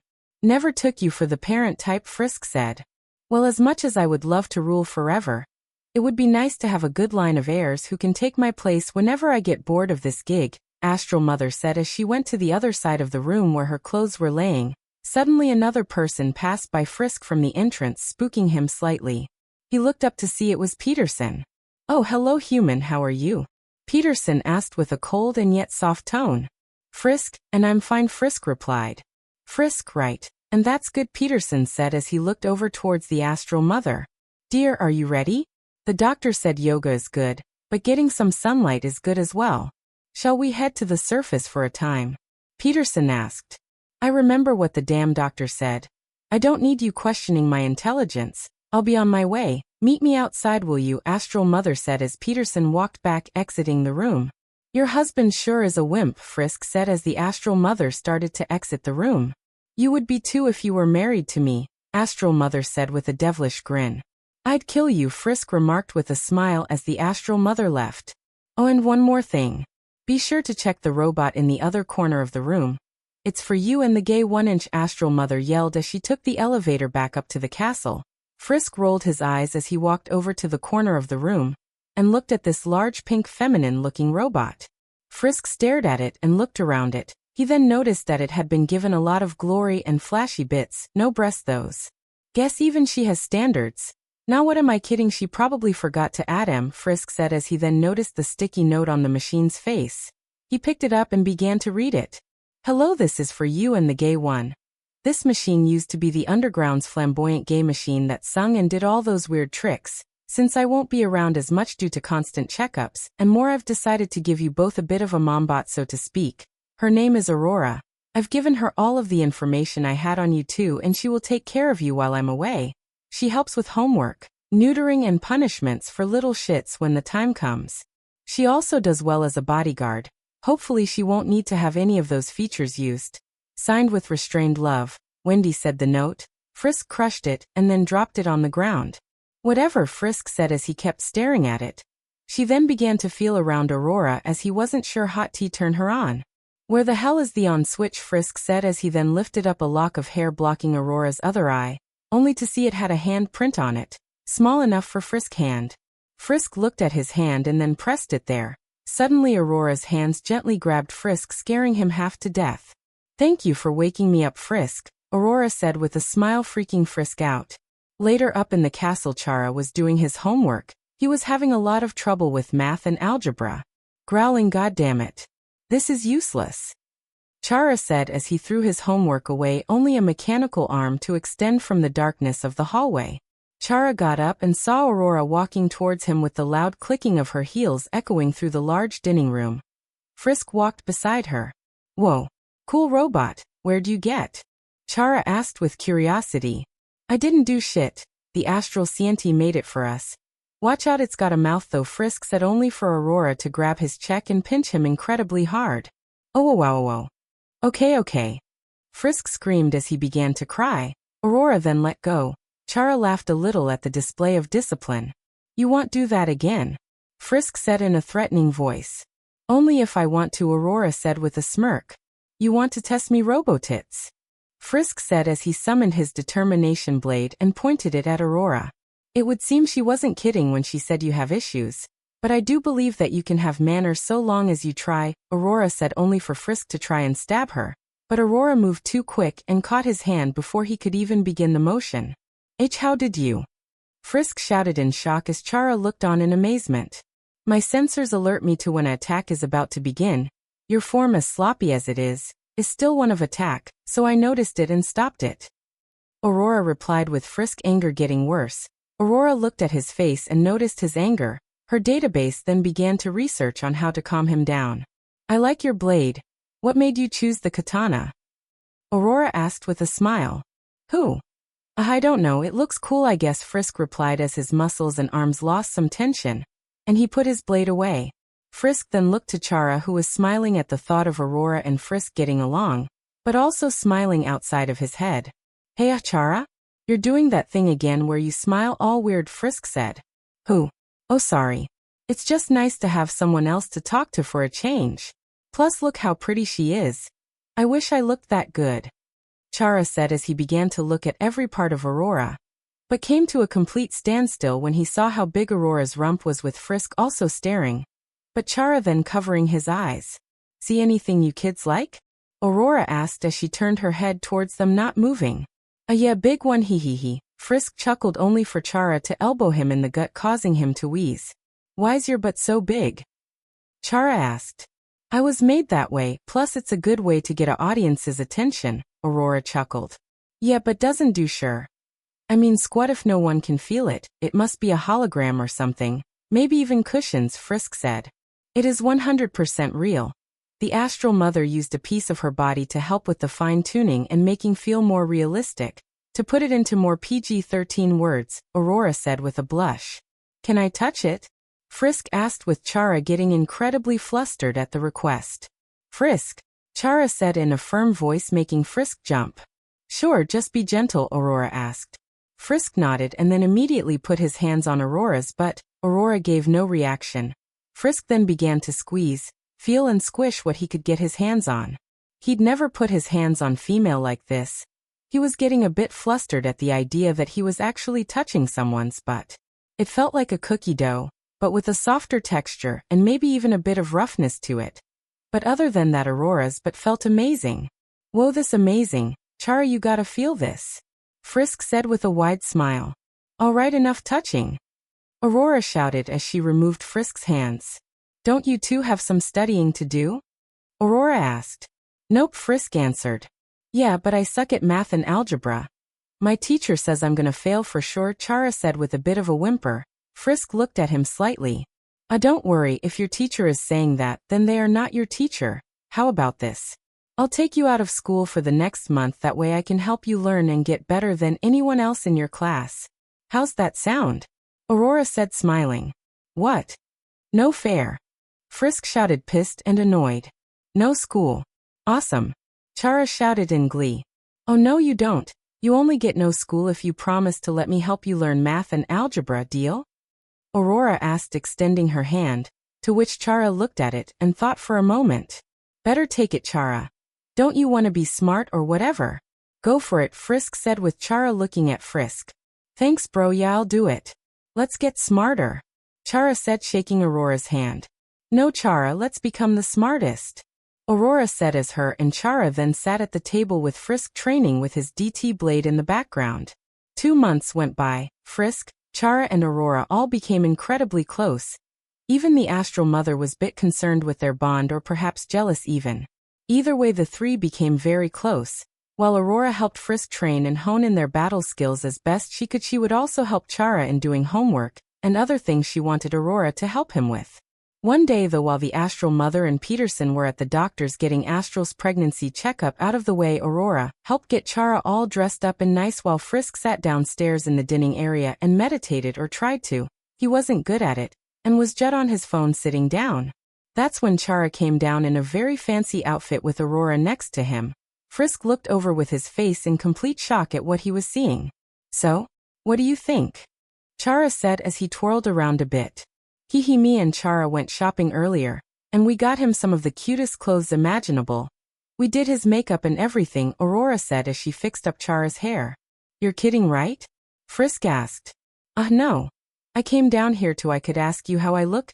You don't like it?" Chara asked with his smiling going away.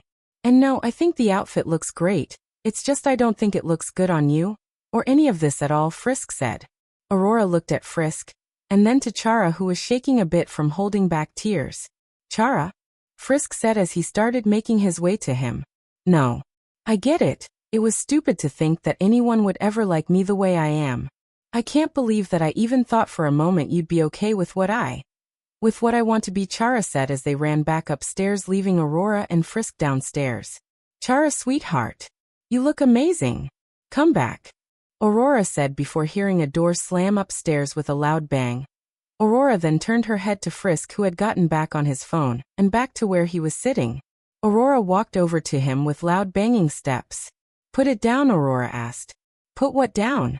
Frisk said without even looking. Aurora then extended her arms out and grabbed Frisk's phone, and broke it too in front of him. "Hey, what gives?" Frisk shouted. "What gives? How about the fact you absolutely treated your own brother with such disrespect?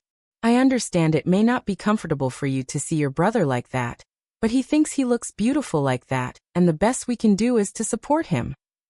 Aurora shouted at him. It just ain't normal is all. I don't understand why he does that kind of stuff." Frisk said as he looked down. "Normal who? Then tell me, what is normal, Frisk? What is the term for normality in your vision of reality?" Aurora asked as she crossed her arms. "Well, it's not that easy to explain." Frisk shouted back. "You're right. And if it was, everyone would be normal, wouldn't they?" Aurora shouted, to which Frisk looked away defeated and confused. Aurora walked over to him and sat down next to him. "I know that for most men seeing that isn't really ideal, but he is your brother. You can't look away from him. You must accept him, Frisk, just like he accepts you," Aurora said as she put her hand on his knee. "I'll try," Frisk sniffed. "Thank you. Now give me a hug, 'cause I hate yelling at you," Aurora asked as Frisk hugged him, and then ran upstairs after Chara. Aurora then grabbed the 2 pieces of Frisk phone. "Great, now I gotta fix these. Damn it," Aurora said as she looked at them. She then looked around as she then began to eat Frisk's phone. Frisk knocked on Chara's door as he could hear sobbing behind it. "Chara?" Frisk said as he peeked in, only for a knife to barely miss his head. "Get out. I want to be alone," Chara said as he sat on his bed in his PJs. Frisk walked in anyway, closing the door behind him. "Look, Chara, what I said before." But before Frisk could finish, Chara cut him off. "Don't bother. I know you've always thought I was weird. I don't blame you. Every day I wake up and feel so disgust in my own skin. Sometimes I wish I could be a man like you, Frisk, that I didn't feel like this," Chara said as he began to cry more. Frisk just looked as guilt covered his face. "Chara, even if it is weird and even if you might not like it, I like you, I love you, man," Frisk said as he sat next to Chara, with Chara wiping his face and looking at him. "And, even if this is something you want to do, I'll support you all the way. 100%. Frisk said, grabbing Chara, pulling him close to him. "Why, you mean it?" Chara said, sniffing. "Absolutely," Frisk shouted with no doubt in his voice. "Then, could I show you the outfit again?" Chara said shyly. "I'd force you to if you didn't ask," Frisk said with a stern voice as Chara chuckled. All right, geez, and get away from me, you weirdo," Chara said as he grabbed the clothes off the ground and went to the bathroom to change. After that, Chara got to keep showing Frisk all the wonderful clothes he had and could fit in, with Frisk clapping and always nodding in agreement that Chara looked too good for those clothes. Aurora leaned outside the door with glee at the fact the boys were getting along again. Svetbær. This takes place in the past during the 5-year skip of Steel Heart. During one day during the month of September, the Astral Mother was doing some experiments on some rodents down in the sublab. Today is a good day, those two brats are off and away at school, which means I get to be here all by myself and just focus on my experiments, Astral Mother said as she then lifted up a cage full of rats and placed them on a table. She then grabbed a vial filled with a blue hard and rough-looking liquid. Corrupted kindness, otherwise called misfortune. If this works, I'll be able to lower the moods of this whole underground, causing misfortune for everyone. Then they'll all seek me for guidance on how to or what could make them feel better. Ho ho ho ho ho ho. It's almost so diabolical I could make myself sick. But whatever, the Astral Mother said as she dumped the liquid on the rats in the cage and then put on a gas mask. The Astral Mother watched as the rats then began to act very sluggish and cough extremely before finally coughing out their hearts and dying immediately. Damn, back to the drawing board I guess, the Astral Mother said as she picked up the cage and began walk to the trash chute. Suddenly, though out of her vision, she knocks over a vial of kindness that shatters on the floor, letting the gas everywhere. Oh shit. Son of bitch. The Astral Mother shouted as she held in her breath and ran to a switch in the far corner of the room, flipping it and turning on the ventilation system, sending it up and out of the underground. Son of a bitch, how could I be so damn careless? The Astral Mother said as she held her breath for a minute before breathing again. Damn, from now on put a mental note. No more vials just slogging around. The Astral Mother said when suddenly a loud bell ringing nose rang through her lab. She then brought up a monitor on the wall showing Frisk and Chara had gotten back from school and were waiting at the front door to be let in. Well, there goes that fucking deal. Damn, I need to hire another babysitter, the Astral Mother said as she turned off everything in her lab with a switch before taking an elevator to the royal castle and letting the two boys in. Welcome back, the Astral Mother said as she closed the door gently. Hey, Frisk said as he threw his backpack on the table and sat down with a pout, while Chara nodded and sat down with a bigger pout. What's wrong? The Astral Mother asked with curiosity. Why do you care? Frisk mumbled as Chara signed heavily with his stomach growling. Here's an idea, how about I make us some lunch? The Astral Mother said with a large smile as she rushed to the kitchen. Frisk and Chara looked in utter shock at her, and then each other as they got up and followed the Astral Mother to the kitchen. The Astral Mother then got a large apron and began to pull stuff out of the fridge. Frisk and Chara looked over the kitchen island as the cooks and chiefs looked at her too, but eventually left the scene. What are you doing? Frisk asked. Cooking us some number nums, the Astral Mother said as she got out some bacon and burger patties, along with a plethora of condiments. But Wendy, you can't cook, said Chara, only for Astral Mother to turn with a smile and look back at him. Oh, don't you worry, I'll find a way. As life always does, Astral Mother said as she turned back around and began to mess with pots and pans, all while Frisk and Chara watched in a bit of worry. Soon Peterson arrived and looked in absolute shock. Ah! You're just in time for supper, dear, Astral Mother said as she kept cooking. She wasn't good at cooking at all, never having cooked in her life. The Astral Mother tried her best, but ultimately ended up starting a fire. After an hour of the staff putting out the fire and cleaning up the kitchen, the Astral Mother sat at her study and began to ponder. Why did I do that? Cooking? The Astral Mother then began to cough. That kindness serum from before must be giving me a reaction, making me do things I would do if I was honest with myself more, the Astral Mother stuttered as she held her throat. A knock at the door came in, which the Astral Mother then closed her laptop and turned around. Come in, the Astral Mother said. Peterson came through the door, closing it behind him. The Astral Mother tried to scowl, but instead made a cheerful smile at her husband, who looked shocked at this. Welcome in, dear. How can I help you? The Astral Mother asked. What's been going on with you? You cook, you're calling me dear now. Come on, Wendy, we both know that you aren't like this. Is something wrong? Peterson asked. Nothing is wrong, dear. I'm just trying to ask my best self. Not to mention all the stress is bad for the baby, the Astral Mother said as she rubbed her stomach. The Astral Mother felt her stomach.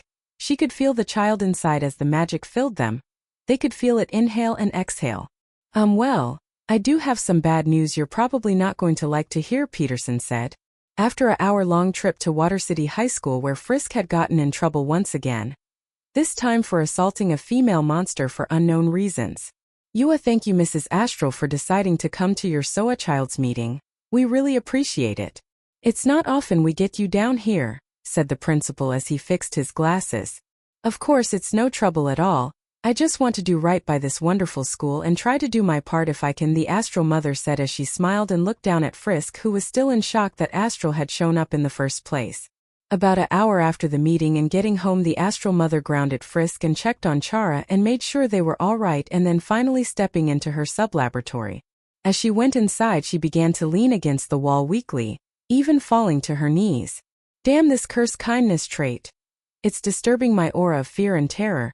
If my subjects don't fear me, then my body can't function. I need to make a cure to fix myself, otherwise, I won't just get weaker. But the Astral Mother felt her stomach and then proceeded to go deeper into her lab to start working on a cure.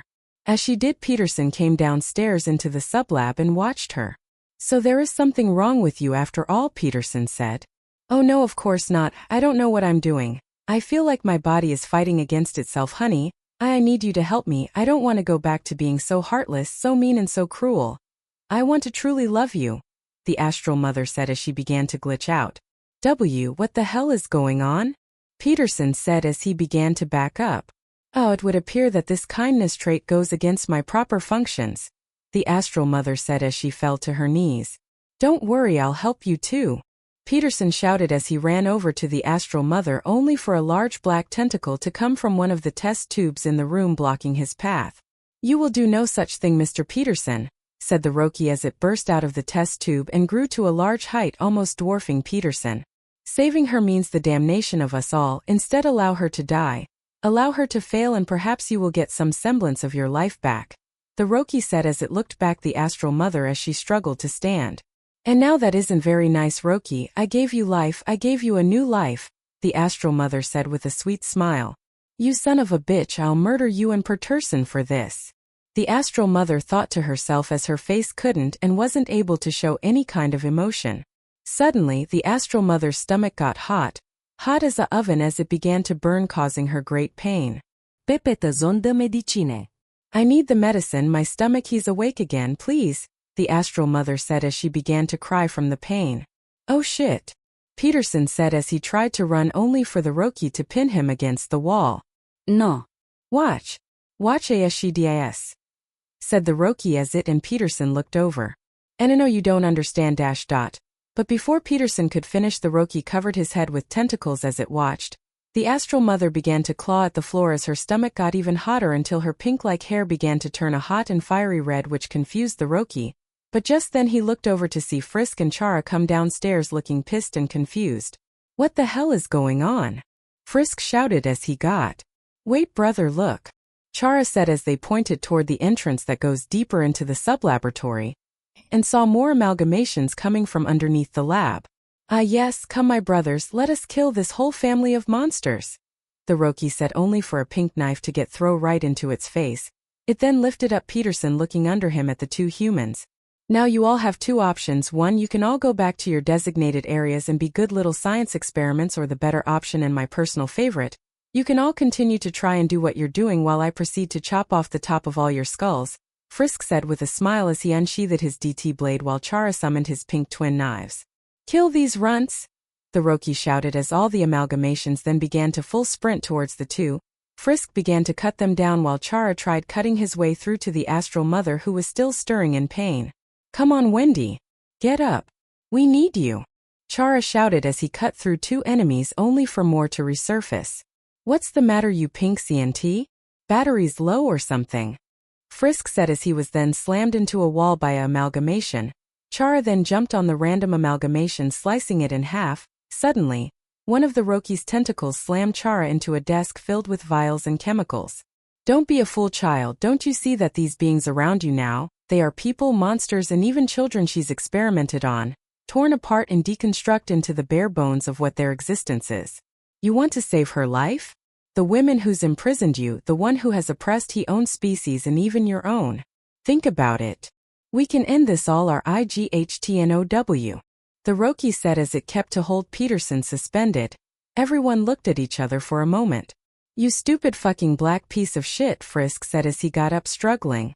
Ha'ate, Roki said as it turned to Frisk. Frisk then wiped the blood from his head as the amalgamations began to surround him. I couldn't care about jack's hit of what you have to say. I don't care about the enslavement of this pathetic race of monsters. the genocide and torment of my people, and hell, even my own life for that matter. All that I care about and will care about is keeping my brother safe and killing that pink bitch when I get the chance," Frisk said with a smirk as all the amalgamations roared and screamed in his face. "But you see, you would have had B if you didn't make one crucial mistake," Frisk said as he strengthened his DT blade. "You touched my brother," Frisk said as he then raced forward, cutting the amalgamations to pieces and tearing through them. Some tried to catch him, but their efforts were useless as he simply just cut through them like butter.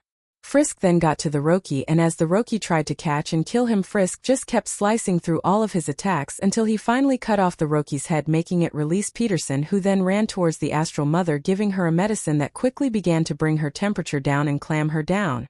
"Thank you, Pete," the Astral Mother said as Peterson helped her up. Chara got up and began to support the Astral Mother to her feet too.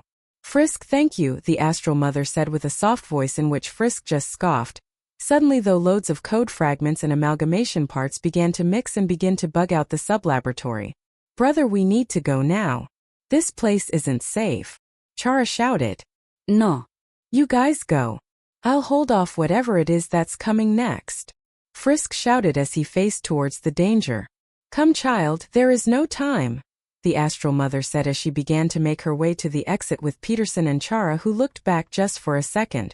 "Most interesting," said a voice in Frisk's head.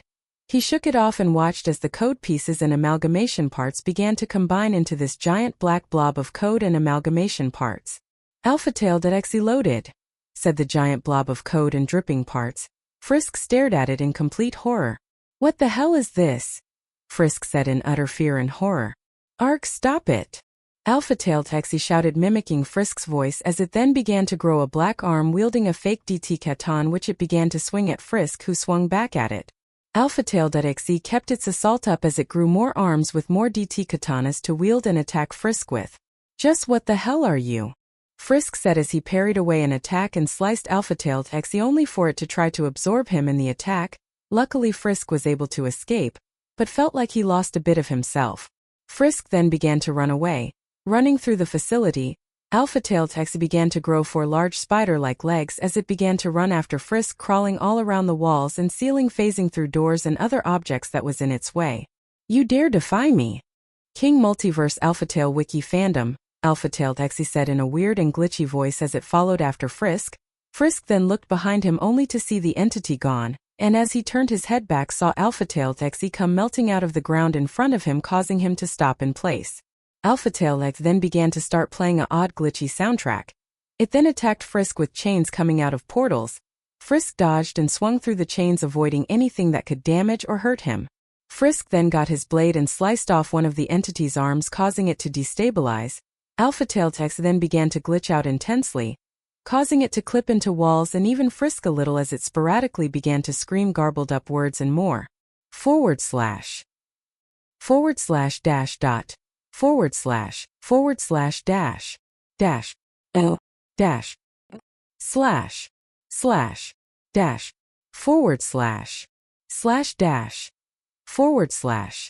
dash dash slash dash dot dash alphatail.exe screamed in a mixture of the Astral Mother and a random Temmie's voice. Ashikaknasknai the ether do this as in a game dieta felicita woy who of the air can shouted Alphatail.exe in Williams and DeLeo's voice. "Who the hell was that just now?" Frisk said as he shook uncontrollable. "Ha ha ha ha. Ha ha ha ha ha ha ha ha ha. Ah ha ha ha ha ha." Astral Mother Day. This takes place in the past after the events of Steelheart. "Today is the day, everyone. Wake up," Aurora shouted as she pulled back Frisk and Chara's curtains. Chara covered his head with his blankets, but Aurora pulled his covers off anyway. "Is it a school day?" Frisk asked, looking up at Aurora. No, Aurora responded. "Then I don't need to get up," Frisk said as he laid down again. "Nope," Aurora shouted with a smile as she pulled the covers off Frisk and then pulled him out of bed. Frisk looking incredibly pissed. "Oh, don't give me that look, you know I always enjoy waking you up." Aurora chuckled as she went on to wake up Chara, who was already awake and getting dressed. The two humans got themselves dressed up and then went downstairs to see the Astral Mother. Her stomach was a lot bigger than before. She was 30 weeks in now. Peterson wasn't far behind as he was wearing his normal robes as usual. So what's the occasion? Frisk asked. It's Astral Mother Day. I wouldn't expect you to remember since you two were too young to even remember when I first brought you. But this day marks the day I first started ruling the underground, the day where I finally started to take life into my own hands, the Astral Mother said. Frisk and the other then noticed how physically exhausted the Astral Mother was. Chara looked worried, but Aurora then put a hand on her shoulder with a smile. Anyway, Aurora is gonna set up a wonderful event at her app resort, and with that we'll have a whole parade. Sound like enough fun for you kids to mind your business and stay good today? The Astral Mother said with an annoyed grin as she rubbed her stomach. Yeah, whatever you say, you fat hag, Frisk said with a grin only for Aurora to sweat the back of his head. The Astral Mother smiles at it and then proceeds to walk towards the door with Peterson. We'll be going ahead of you to the app resort. Aurora, be sure to have them dressed well before you take them there. The Astral Mother said as her and Peterson left. Aurora began to dapper up and get the two kids dressed up as the festivities began to commence at the app resort. All the monsters of the underground, even the children, all went to app resort. Everyone began to enjoy themselves. The staff was overwhelmed by the crowd of people, but got things together after a couple hours. The Astral Mother and Peterson got to their room and began to enjoy the festivities while everyone else in the resort was either drinking, dinning, fucking, or all in some cases. Eventually Frisk, Chara and Aurora got there. There they found every monster in the underground there intoxicated, having a blast and sometimes nailing each other in isolated corners. So is this what parties are like? Frisk asked as he watched two guys go down on a young woman in a hallway. Not entirely. This is the one day of the year where these fools get to do the one thing they want let loose. Rape, murder, adultery, and more are all swept under the radar here. We never let things get bad here though. If things get out of control, then the killing starts. Aurora said as she watched some of the royal guards began to get rid of some of the monsters in the resort. This place is scarier than the sublab, Chara said as she looked over at the bar area and saw monsters fighting and drinking their hearts out. Frisk didn't seem the least bit afraid even though he was holding Aurora's hand to keep himself calm. Soon the two kids and Aurora made it to Aurora's main estate at the top of the resort. It was luxurious, every part and piece of the place glowed and shined even brighter than the next. The tiles to the furniture to the chandelier, and even some of the butlers of the place wore fancy clothing that were imbued with jewelry. Wow, this place sure is fancy, Chara said as he looked around with a smile. Yeah, too fancy for me really, Frisk said as he kept walking through it all, staring and looking at everything. Yes, it is quite amazing, isn't it now? My own paradise, Aurora said with a large smile as she felt the pillars holding up the staircase, her hands a tad shaky. If we're able to have luxuries like this, why doesn't all of the underground look this way? Frisk asked, getting Chara's attention and interest in the answer as well. Aurora didn't look at them and just kept facing forward with her hand getting shakier as she gripped the pillar tighter than before. Why should they need such things? It's not like they know how to appreciate the meaning of gifts, or when people do things for them to just get a sliver of attention or goodwill. Those animals deserve none of what I have and could offer, Aurora shouted as her hand ripped a chunk out of the pillar in anger. Oh geez, are you going to get all emotional on us? Frisk said, rolling his eyes. What? Aurora asked, confused. Does it matter? You're here now, you have me and Chara. Does it matter how much you have and what they've done to you? Aren't you happy? Frisk asked as Chara and Aurora just stared at him. Aurora looked down at the chunk of the pillar in her hand before dropping it and looking to Frisk. Why yes, of course, I'm more happy than ever when I'm with you too, Aurora said with a large smile. That's good, 'cause we love being with you too, Aurora, Chara shouted as he ran over to Aurora and hugged her, the two embracing each other tightly. Aurora looked over at Frisk, who just stood nearby them. Aurora patted and rubbed his head, which Frisk didn't object to. Later that day. All right, you two, why don't you both go and enjoy the party while we wait for the big main event to start, all right? Aurora said as she walked them to the door. Yeah, that sounds like fun, who Frisk? Chara said, smiling. Yeah, Frisk responded as the two began to walk around the resort. Chara got lost in the craziness of the part and couldn't stop looking around and venturing off. Frisk, however, found himself walking down the more quiet corridors of the resort. As he walked through them, he saw some people slumped over on the floor or leaning against walls, either too drunk or dead from the party. Frisk at one point then saw Peterson walking down one of the hallways. Peterson, Frisk said to himself. He then began to follow Peterson from far behind, until Frisk peeked down one of the hallway's Pederos and went down and saw him exit the resort through a fire escape door. "Just what are you up to?" Frisk said as he then followed Peterson. However, Frisk didn't go through the door, but instead peeked through to see Peterson and a few other monsters outside. "So where is she?" Peterson asked.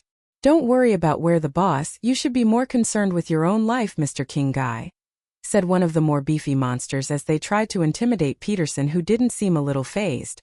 "Ah, our client finally arrives," said Muffet as she flew down above, landing in front of Peterson. "So, is everything set and ready for us? I have a half-dozen set of monsters waiting to rip and tear their way through this place just to kill that war," said Muffet with a large grin. "Wait, she's pregnant, Muffet. I wanted to talk about the possibility of you doing this a few more months later perhaps," Peterson asked with tiredness in his voice. "Not happening, Petey. Besides, a chance to kill her and her damn spawn sounds too good of an opportunity to pass up even for someone as good-looking as you," Muffet said as she checked out Peterson. "Now are you gonna let us through? Or are we gonna have to do things the hard way?" Muffet said, mimicking a baby voice. Peterson shook nervously. "Hey, has that door always been cracked open like that?" shouted one of the monsters as they began to walk towards where Frisk was placed. "Shit," Frisk said to himself as he ran to the back of the hallway ready to get out of there. "Wait, if I leave and something happens to Wendy, then we'll all go free. No, that's just a dream. If she dies, then this whole underground goes to hell. I mean, just look at this party. No, even if she is the devil, she's the only one here with some line of sense, damn it," Frisk said as he turned around and looked as the monsters, Muffet and Peterson, all rushed in. "Ah, well, if it isn't my favorite little brat," Muffet said with wicked smile while Peterson just stared in shock at Frisk. "Frisk," Peterson said with guilt. "You're pathetic, Peterson. You know there is such a thing as counseling." "Well, seeing who you're with, I guess that wouldn't help too much," Frisk said as he backtracked just a bit with that statement. "I'm gonna guess you heard what we were talking about?" Muffet asked. "Didn't need to listen too carefully. Y'all talk like you're at a baseball game," Frisk said. "What the hell is baseball?" asked one of the monsters. "Never mind that, you have two options, little boy. One, you can dash," but Muffet was interrupted by Frisk. "I'm not interested in your deals. You already know what I'm here to do," Frisk said as he summoned his DT katana. "You sure there isn't any other way I could perhaps persuade you?" Muffet said as she flashed Frisk real quick with her chest. "Sorry, I got arachnophobia," Frisk replied, smirking. "You little shit stain. Kill this fool," Muffet shouted as her group of monsters rushed at Frisk. Frisk and the monsters ducked it out as Frisk cut through them like butter, with the monsters only getting a few hits in occasionally. However, the monsters began to get the upper hand as one of them threw Frisk towards the back wall. "Fuck," Frisk thought to himself as he looked up to see a monster about to pounce on him. However, Frisk was a step ahead and put his katana in front of him, extending it and stabbing the monster, sending it backwards, ramming into the other few monsters. All Peterson could do was watch as the monsters battled Frisk in combat. Eventually, Frisk's muscles began to grow weak from the fighting, in which he then began to sprint away. As he did, the monsters followed after him. As Frisk ran, he could hear people in hotel rooms moaning, screaming, and some even laughing, until he then passed by a gray door which he then opened and ran into to hide and catch his breath. Frisk then looked forward as he saw a giant lump underneath the sheets and covers of the bed, almost reaching the ceiling, all while a little girl's head poked out of it. "Ooh-ee," Frisk said. The PSILS Gonic Medaya Iru HT News Tensrubal Kak NDH Dither SI Redvko Wida Eltna FO, Farah Owen Sufkin Smo Atraplament and Kurdeus NW site, Apnis Ba Egaluplul Soa Sira Se Lel, No Enskumto Teunmizi, Vobhrite Perko Lil OG Fitzer and 10 Hert Slotskiv Dan Noso Tyvolmtis Enk Ethifl has Ebna Klurda Ed to 8 Tlos Akbi Het News Tukos Vdin HD Cosper FOIVG. OL Ether U Alil Be Eagled Hetten and OM Open Ethricaldi True Sudtob Wapnwoy Ybia Agdara North by East, said the little girl in a robotic static-like voice. Could this be Dash? But before Frisk could say anything else, a banging came from outside. "Aim high and they won't be able to dodge you," said the girl before her head vanished under the covers. Frisk then waited for a moment before opening the door in a hurry to catch the monster off guard. Frisk then aimed his blade high towards the monster's head, going straight through its throat. Blood gushed out and poured onto Frisk's face. Frisk then sliced its head clean off, scaring the other monster stiff. Now for the rest of you, Frisk said as Muffet and Peterson then rounded the corner. Well, what are you all waiting for? Kill that little shit, Muffet shouted. Ma'am, with all respect, said one of the monsters. This sounds like insubordination, Muffet said. But this little shit just took out 3 our men with ease and severely cut the other 2. Don't you think this is a bit insane? Said the monster with a shaky voice. Yeah, you're right, said a voice as everyone looked behind Frisk to see Chara with a tiki hat and sunglasses drinking a martini with a funny straw and a naked picture of the Astral on a shirt he's wearing. Hey bro, Chara said. Uy Chara, Frisk said. Looks like you found a good fight. Might if I cut in? Chara said as he then summoned his dual knives and walked next to Frisk. Fuck that, said one of the monsters as it ran past Peterson and Muffet and left through the fire escape with the other monsters following behind him. Wait, you fucking cowards, Muffet shouted in anger as she turned back towards the kids. Peterson then fled the scene nervously, leaving Muffet, Frisk and Chara. What the hell? Chara said as he looked to Frisk. I'll explain later, Frisk said. Whatever. You brats are about to die here anyway, Muffet said as she then summoned a horde of spider-like hands out of thin air, and began to send them towards Frisk and Chara, who began dodging and attacking the hands, with a few of them punching and pinning Frisk to the wall. Frisk! Chara shouted only for a large sum of hands to go after him, but he cut them down with ease. Stand still, Muffet shouted as her hands then began to shoot webs at Chara, who dodged them until 2 came behind him and webbed up his feet, suspending him upside down.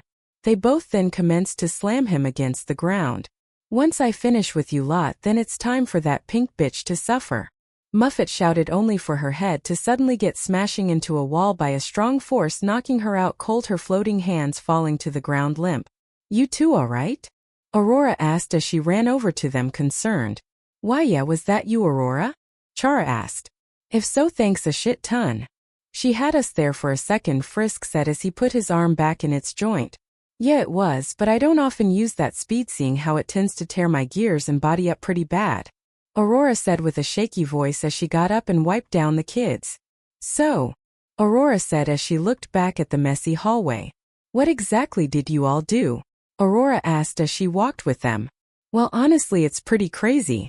I can explain all to you in amazing detail, though I had just found Frisk not too long ago, so there's not too much I can, Chara said, laughing. Well, don't worry, you both can tell me after the big event. Wendy is about to announce her due date for the Prince of the Underground, said Aurora as her, Frisk and Chara all began to make their way towards the main hall where the announcement was taking place, and as the guardsmen and royal guards took away and captured any of the revolutionists, they could even see Muffet was captured as well. Miserable world. This story takes place after the events of Astral Mother Day. The Astral Mother's pregnancy was just about over, and she was due to give birth any day now. She also got started setting up the 2 humans and getting them ready for their toughest task yet. Alright then, you two, I have a mighty task that I want you to uptake, the Astral Mother said with a large smile until she handed Frisk and Chara some cleaning supplies. You two can get to cleaning this place up for when the baby is born. That way when he sees everything he isn't too disappointed. Unfortunately, there isn't anything I can do about those faces of yours, but I'm sure I can work out something to make you both better looking. The Astral Mother chuckled. Yeah, and fuck you too, Frisk said. So do you know when the baby is coming? Chara asked as Aurora practiced yoga near the TV. The doctor said any day now. I'm a little nervous, to be honest, the Astral Mother said with shaky breath. That's when the front door opened and Quenya came walking through. Quenya, I reckon this must be important for you to just come barging in, Astral Mother said, slightly annoyed. Yes, me and a few other guards have gotten reports of humans setting up camps close to Mt. Ibat. I've sent out a few squads to check it out, and so far they don't seem hostile, but I wanted a response from you in order to be sure, Quenya said with a bit of tiredness to her voice. Frisk and Chara looked at one another and then to the Astral Mother, whose eyes looked to be filled with familiarity and also with a tender glow. Okay then, change of plans. Chara, I want you to go out and check out the human camps nearby the mountain, the Astral Mother said as she felt her stomach. No way. By himself? No way, Wendy, you've lost it. Char dash. But before he could finish, Chara elbowed Frisk in the rib, causing him to grunt and cough. Shut up. I can manage just fine on my own, Chara shouted at Frisk. I'm tired of everyone seeing me as this weakling, a pathetic man. I can manage this on my own. Chara thought to himself. I can go and make sure the camps are moved away from the mountain, ma'am, Chara said with confidence as he stood up. That's what I like to hear. Now go with Quenya and her royal guardsmen. You'll depart early tomorrow the next day. The Astral Mother said as she then got to walking away from everyone, leaving them all in the living room. Frisk looked to Chara, but Chara just looked down at his hands, which were clenched tight. Hey, just want you to know that missions like these aren't that easy to do. Especially due to our lovely relationship with humans already, so try to keep a distance and not die, okay? Quenya said with a slight smirk. She then walked out of the castle, leaving Chara and the others alone. Aurora walked over to Chara and Frisk. Great work, Chara.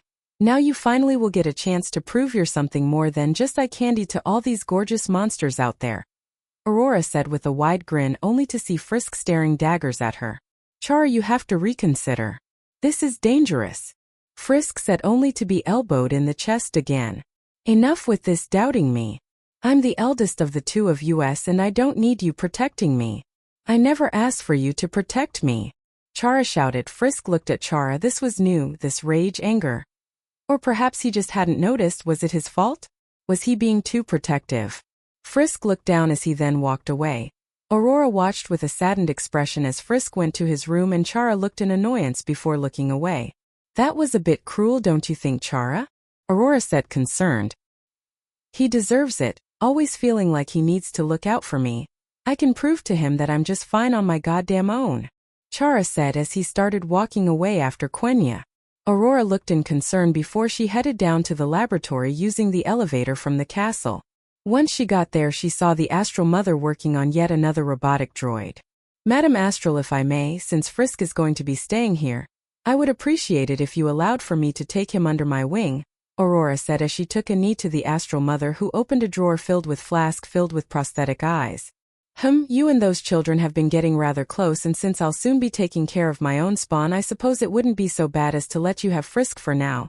Prove you can take care of him and get him to his best potential, and mayhap I'll let you take them both, the Astral Mother said with little care as she then added a pair of yellow eyes.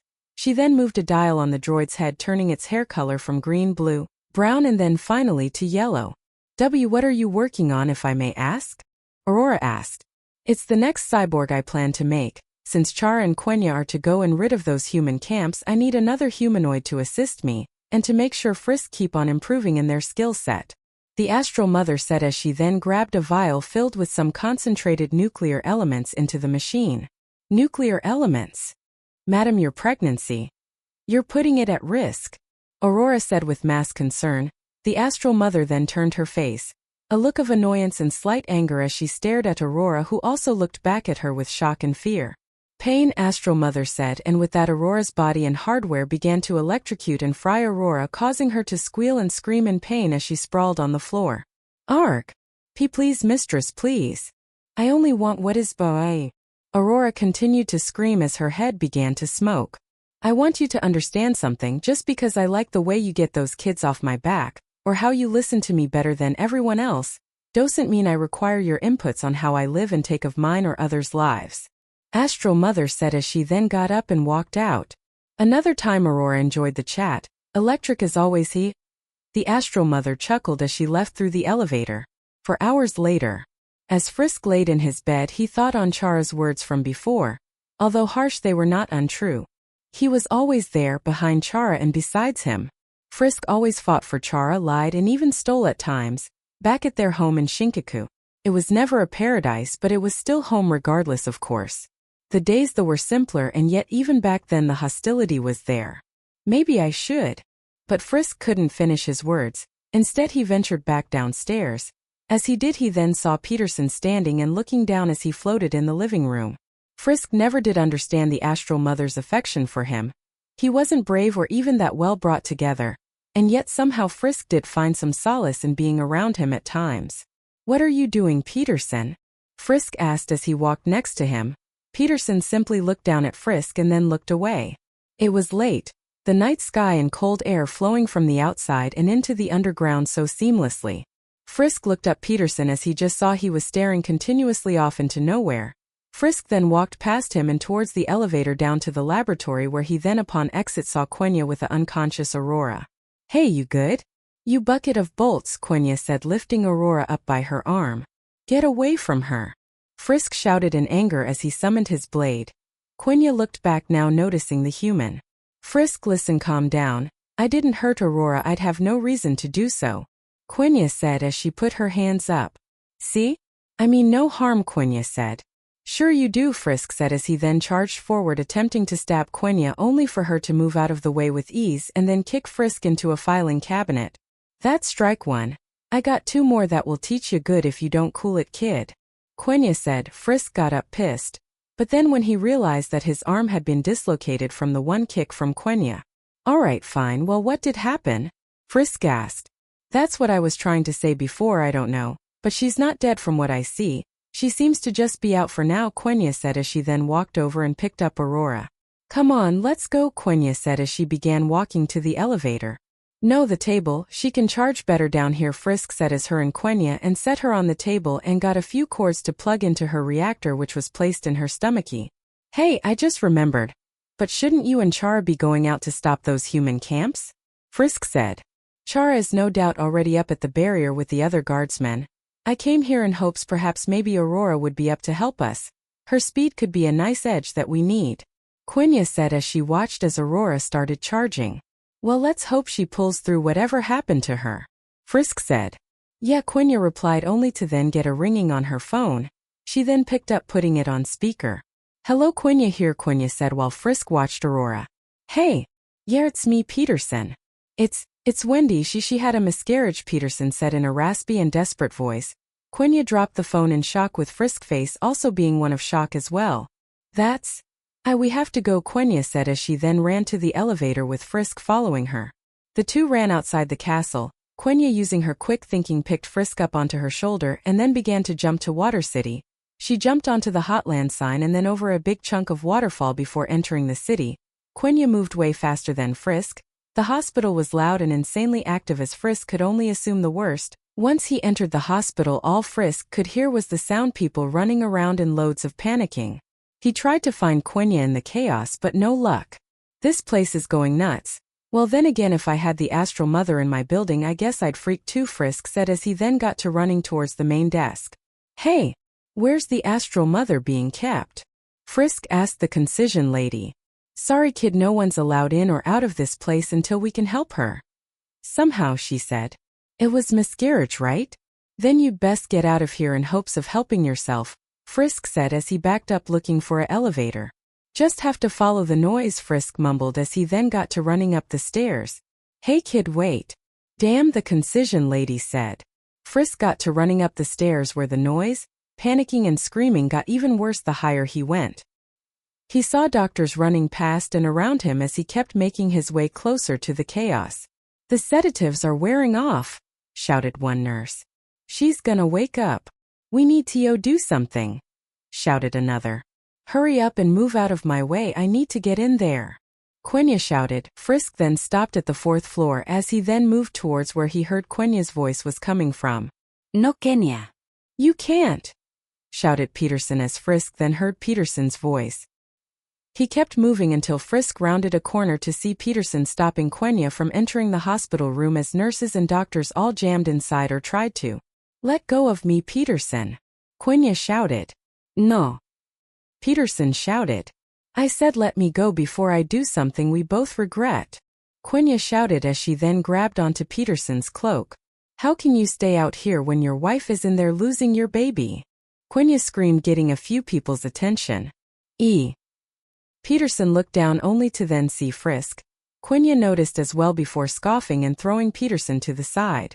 "I'm going in, unless you want to try and stop me," Quenya said as she looked over to Peterson with a cold stare as he simply looked down. Frisk just watched. He knew that things were definitely not going to get any better as he watched as Quenya walked over to the hospital room. Frisk attempted to enter, but some doctors pulled him back. You really don't want to go in there," said the wolf-like doctor. Frisk was about to argue before a sudden blood-curdling scream rang through the entire hospital. It was Wendy.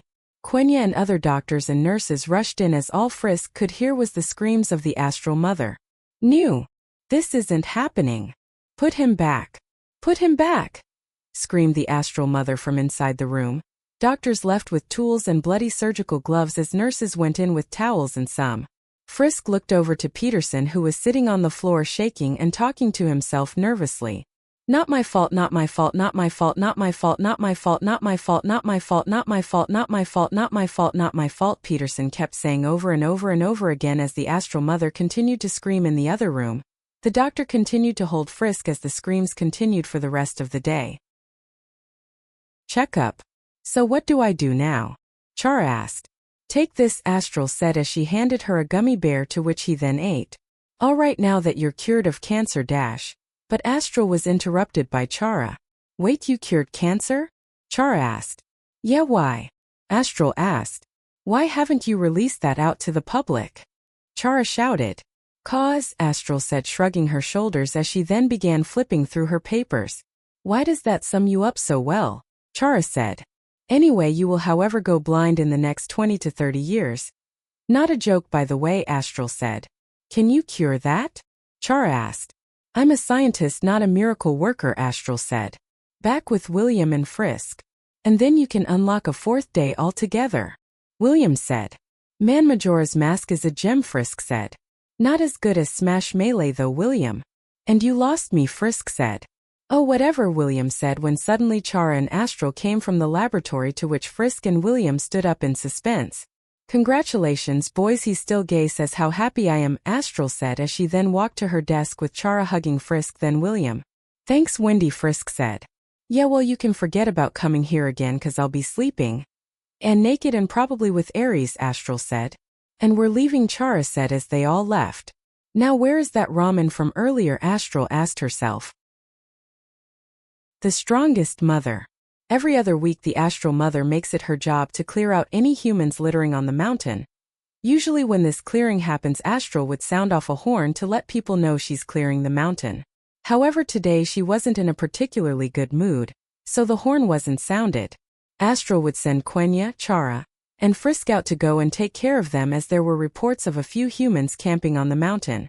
Everyone was split up and went to tackle their parts of the mountain. Frisk was wandering around looking for any humans that were still around.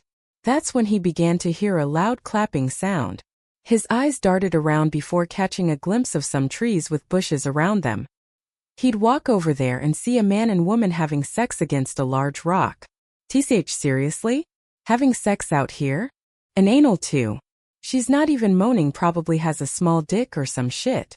Frisk said as he then got out a candy bar and took a large bite out of it. His eyes darted back toward the couple as they continued to fuck each other. Frisk then walked out and whistled at them, getting their attention. What the fuck, man? Shouted the guy as he immediately went to put his pants on while the woman went to put her bra and panties on. Yeah. What the fuck? Like, were you watching us something? Fucking weirdo. Couldn't find some guy to go fuck? She shouted at Frisk. His expression though was blank and showed no signs of emotion. Get off the mountain. This area is private property. Go ahead and go fuck at the lake across the way if you don't want to die. Though I don't see why you'd fuck that bitch anyway. Got some saggy tits for a blonde, Frisk said. The guy then had gotten pissed enough that he'd sprint at him. The man would throw a right hook but miss. Frisk then would elbow him in the nose, breaking it instantly. The guy would scream and fall over. Go ahead and grab your boy toy, bitch. Before I make you both permanent parts of this mountain. Frisk said. The woman scoffed as she then reached into her pants and pulled out a black belt. Frisk looked at it and stared at her. What's your name, creep? I'm Rachel, she asked, but Frisk gave her no response. I'm a black belt in Kung Fu, asshole, so don't think you're just going to kick me off of fucking anything. Rachel said as she then got in a strange stance. Frisk tilted his head at her. Suddenly though she then blitzed at him and tried to go for a roundhouse kick, however, Frisk would duck under it and see her then jump off of his shoulder and gain some distance again.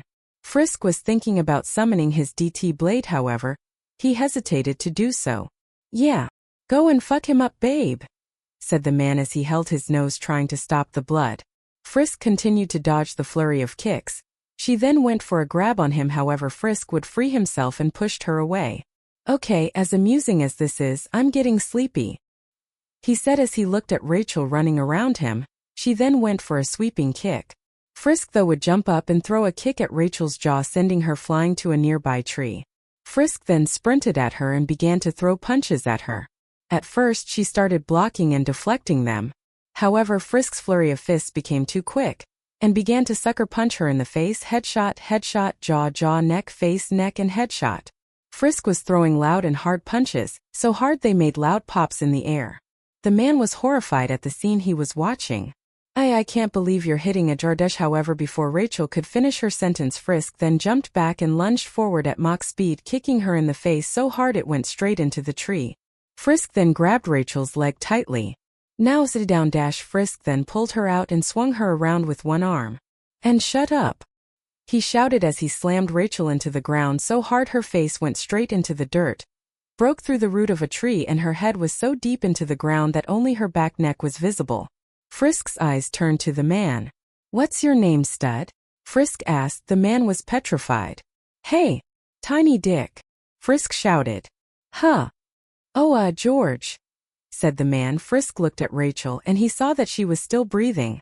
Still alive? I'm impressed. Sometimes I forget, other humans also have determination, Frisk thought as he then walked away. Go ahead and get out of here. Tell your saggy girlfriend that she has some nice skills. Maybe if she was a man she'd hit harder, Frisk said as he started walking away. George went over to Rachel to help her out. As Frisk walked away, he then saw Quenya and Chara looking at him from atop a hill. Did it feel good beating on a girl? He can't beat another man, brother. Chara chuckled as Frisk scoffed. We've cleared off the mountain. No need to linger anymore. Let's head back inside and report back to Wendy, Quenya said. The two followed her back inside the mountain. They entered through the royal passage. Some guards then closed it with a giant steel gate with large locks. They'd take an elevator down to the grand hall which lead to the royal castle. They all were standing in the elevator. The atmosphere was a little thin. It was too tense. No one said a thing and yet seemed as though there was so much to talk about. Things have been a bit strained since he left, Chara said with a bit of a sad tone. Quenya looked at him and then at Frisk. What happened? Did anyone figure out why he left? Frisk asked. I don't think anyone saw him leave, nor did they find him anywhere in the kingdom. Even DeLeos searched around, but nothing, Quenya said. To just run off like that, especially when you have 2 kids. It's unbelievable, Chara said, wiping his head of sweat as they got closer to Hotland. The elevator was still going down. With Wendy now having to juggle 2 kids and running the underground, we're all going to be working around the clock. Also doesn't help that Muffet's little group is still on the loose. Seems even with her chained up they still act like animals, Quenya said. Seems to me like he got out when the going was good, Frisk said. He then thought back to the incident from when he was younger. Chara looked at him pissed. Hey, shut up, Chara shouted before punching Frisk straight in the face. He went hitting the back wall of the elevator. Frisk covered his nose as it bled. It also got colder too since they were approaching the castle which was higher up and out of the reach of Hotland's temperature. Ugh, what the fuck was that for? Frisk shouted. Everyone is under a lot of shit right now. So could you try and not be a total fucking asshole for once? Chara said as the elevator finally came to a stop and dinged. Frisk's eyes looked forward at the hallway leading into the royal castle. Chara walked ahead of them with Frisk getting up. However, Quenya would stop him before he went further. Try to keep your head on cooldown, will ya? Not everyone can just scream and cut their way through life. Some of us have to deal with the now more than others, Quenya said as Frisk jerked his arm away and kept walking forward. Quenya rolled her eyes as she started walking ahead. The hallway was covered in portraits and paintings of the old Dreamer family. As she walked along, she then looked at an end table and saw a photo. She picked it up and saw it was a photo of Wendy being awarded as one of the head scientists of the underground. She thought back on the war, the bloodshed and hatred that Astral felt back then. She understood it, she could understand it. Yet now it all just seemed so unjustifiable. Either way, all she could think about now was the next mission. That's all that kept her head together. Quenya put the photo down as she then kept walking down the hall. Eventually a light would shine on her face from another place down the hall. She looked and could see the living area. She looked back down the way she was going and saw Aurora meeting with Chara and Frisk. Quenya then walked towards the living area. It was the living room. From there she could see the kitchen and the stairs to the bedrooms. She listened out yet heard nothing. She looked at the portraits on the wall. It was mainly of Wendy, but some were taken of her and Peterson and then now some with the two princes William and Adam. Quenya walked to one of them however. A loud squeak would go off under her foot, and when she looked down saw it was a child's town. The whole floor was covered, especially near the TV and couches with children's toys. Guess she's been busy, Quenya said. That's when she heard some noises from upstairs. God damn it. Hold still. How the fuck am I supposed to put clothes on you if you don't stay still? Astral shouted. Quenya went upstairs. As soon as she got up there, the bathroom door swung open with a large pool of water coming out too. That's when a young infant Adam rolled out giggling and laughing. Astral then came flying out to grab him, but Adam would blow soap bubbles in her eyes and cause Astral to headbutt the railing behind Adam instead. "Aruff, you little shit."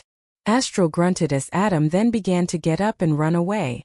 Astral rubbed her eyes and saw Quenya standing there. "Quenya, thank goodness. Grab that brat," Astral shouted. Quenya then turned around to see Adam ready to jump down the stairs. She then quickly grabbed him and lifted him. Adam was still giggling and laughing, clearly having the time of his life. "Thank you, Quenya. You have no idea how infuriating these boys are. 10 if Peterson was." Astral stopped herself as she hesitated to grab Adam who was reaching for her. Quenya looked into Wendy's eyes. She could see pain, anguish, and sorrow. "You all right?" Quenya asked, and just like that, all that emotion was gone from Astral's face. "I'm fine," she said as she grabbed Adam and then flicked him on the head, leaving a mark. He began to cry loudly. Quenya just watched. "Oh, boo-hoo. Shut up. You don't get to cry now, come on," Astral said as she went back into the bathroom.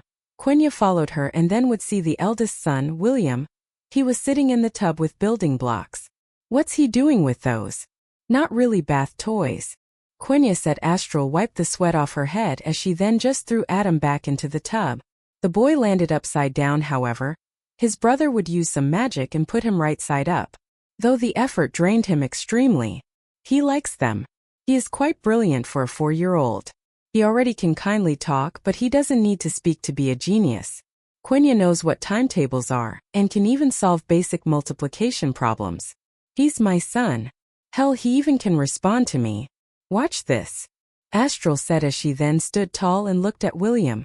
"William, look at me," she shouted, and of course he looked directly at his mother, while Adam was blowing drool bubbles while he shook his rattle.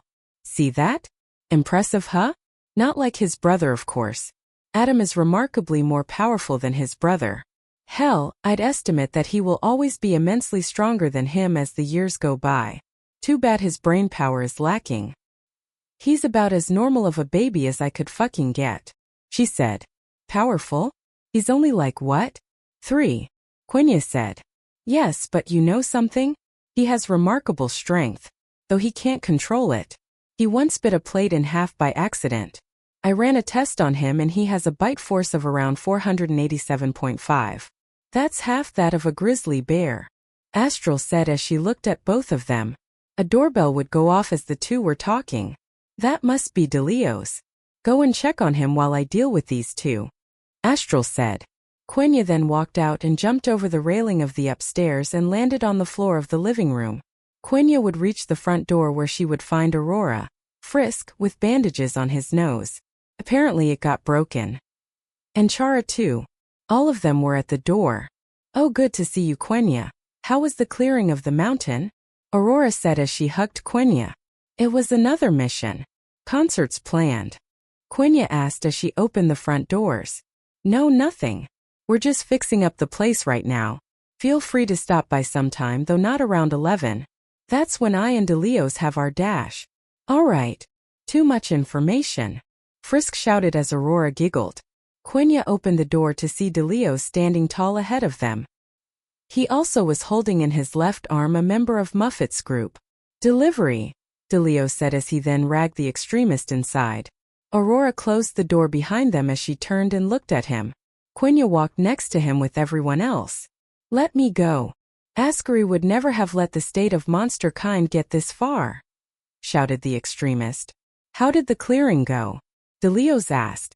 It was fine, those two did as well as they usually do, Quenya said. Good, I was getting tired of hearing stories of monsters meeting with them, DeLeos said. They all eventually went over to the hallway, and then stopped. DeLeos picked up the extremist and pinned him to the wall. Now, talk. Where are your hideouts around the underground?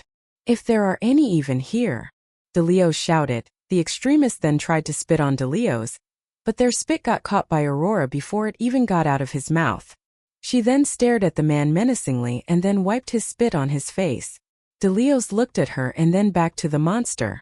All right then, let's try that again, DeLeos said as he then gut-punched the monster, causing him to throw up blood and previous foods he had eaten. He dropped the guy on the floor where he then put him against the wall and punched him in the face. A loud pop would go off after he was punched. He fell over onto the ground, his face swollen after just one punch. The monster tried to get up and run, but Frisk just pushed him back, to which then DeLeo uppercut him in the jaw, knocking him back against the wall. Wait. Please wait, screamed the monster. But DeLeos wasn't listening and slapped him to the ground before then kicking him in the gut repeatedly. The monster's screams could be heard throughout the entire castle. The maids and butlers, and other people working there made it their job to ignore what was happening. DeLeos then put his foot on the monster's chest. The monster coughed up more blood. His nose was broken, his teeth missing, and his eyes were swollen. Frisk looked down at the monster. Disgusting creatures they all were, yet he was working with them. Monsters beating on other monsters. What a sick fucking joke. He could feel the anger stemming from both sides of the coin here. Yet he had no foot in their meaningless race. Why did they resist? Didn't they know Wendy is fucking insane? She'd do anything to get her way. She's petty like that. For fuck's sake, she'd twist your arm into a pretzel for even breathing wrong. She was a massive stuck-up bitch and everyone here knew it. The only difference was, he wasn't the one on the ground. Now talk. While you still got some way to do so, DeLeo said. The monster couldn't even see. It weakly stretched out its hand, to which DeLeos put his foot out for it to grab. To the old ruins. We got a spot in the old ruins, the monster stuttered. Frisk looked at the scene almost a bit squeamishly. There were times when he was just as violent as the ones who try to hurt or fuck even kill him. However, he could never be as monstrous as DeLeos. He was like a tank. If he was coming your way, then the most you could do is pray he doesn't run you over completely. DeLeos then backed up as he rubbed his bloody hands off on his tracksuit, teeth falling from his fist as some had gotten lodged in during his ferocious blows at the man. Thank you for your cooperation, DeLeo said as he then walked away towards the living room. He turned to Frisk and Chara and made a sort of swimming gesture with his hand. The two then picked up the man and walked towards the doorway. Aurora followed DeLeos, with Quenya also doing the same. They all eventually arrived in the living room, where Astral could be seen visibly tired while the kids ran around the place. Her eyes moved over to see Adam running over and accidentally knocking stuff over. Damn you, Peterson, Astral thought to herself. Wendy, we're back, DeLeo said. And what news? Astral said as she then watched Adam run around her as she was sitting, only for her to stop him. She then handed him a chew toy which began to bite into. They say they got a base in the old ruins, DeLeo said. The old ruins, huh? Astral said as she scratched her leg. Her eyes looked down for a moment before back up. We haven't had anyone patrolling there for a long while. Not since I got pregnant again and Peterson decided to pull a Houdini. Alright then, go ahead and check it out. She yawned for a moment. However, as she did, she then would notice a red string flying above her hand. She then got up immediately and looked at Aurora, Quenya, and DeLeos. I have an important meeting I need to get to. Aurora, go and accompany them to the hideout in the ruins. Quenya, babysit. Astral said as she then went upstairs. Everyone looked in shock and then began to chuckle at Quenya, who wasn't taking it well. What? Wait a minute, ma'am. If I could have a moment to speak dash. I didn't make you to run your fucking mouth trap. Do as I ask. Watch those two shits until I get back. Astral shouted as she then slammed the door to her room. The sound was so loud that Adam began to cry. And William, who was focused on learning some more, went into a hissy fit too as he threw everything to the side and began to cry too. DeLeos then walked out with Aurora patting Quenya on the shoulder. Good luck as a mother myself. Children are only a hassle if you let them be. Aurora smiled as she left too. Quenya looked at the crying boys and then up as she saw Astral come out with her normal green suit. She then walked down the stairs. Put them to bed whenever and feed them whatever. Just so long as those two aren't dead. I don't care what you do, she said as she too left. Quenya then heard the slam of the front door. She looked at both of the boys crying. Somehow they had gotten even louder. This has to be a joke. Quenya groaned.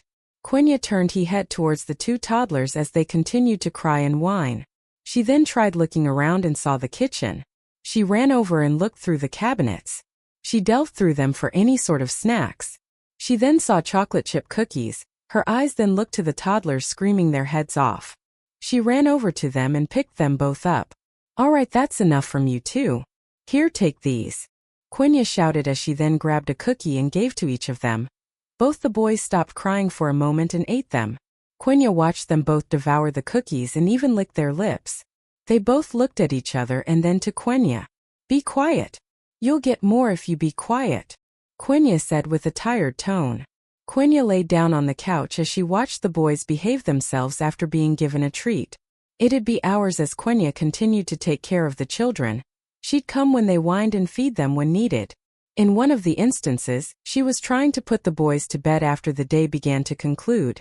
However, Adam was being difficult and was running around all over the place. He was giggling and jumping about. Quenya would then catch him before he could jump down the stairs. Again. She set him down and eventually was able to put him right to sleep. Quenya was sitting on the couch completely exhausted. Out of everything though, the worst part had to be when William floating around and her chasing him for about an hour. These kids aren't worth it, Quenya said to herself. That's when she got a call from Aurora. She picks it up and puts it to her mouth. Hello, Quenya speaking. Quenya said. Oh, hello. It's me. How you doing? Babysitting hasn't killed you yet, huh? Aurora asked. No, the only thing killing me is the wait for this to be over. I'm a warrior, not bred to be a mother, she said. He seems Astral thinks so. She should be back soon to give you a hand. You hungry? I can grab some food for you real quick, Aurora said. Something other than the junk in Wendy's fridge would be nice right about now, Quenya answered. However, just as she said that, a knock would happen on the door. Quenya hung up and walked over to it.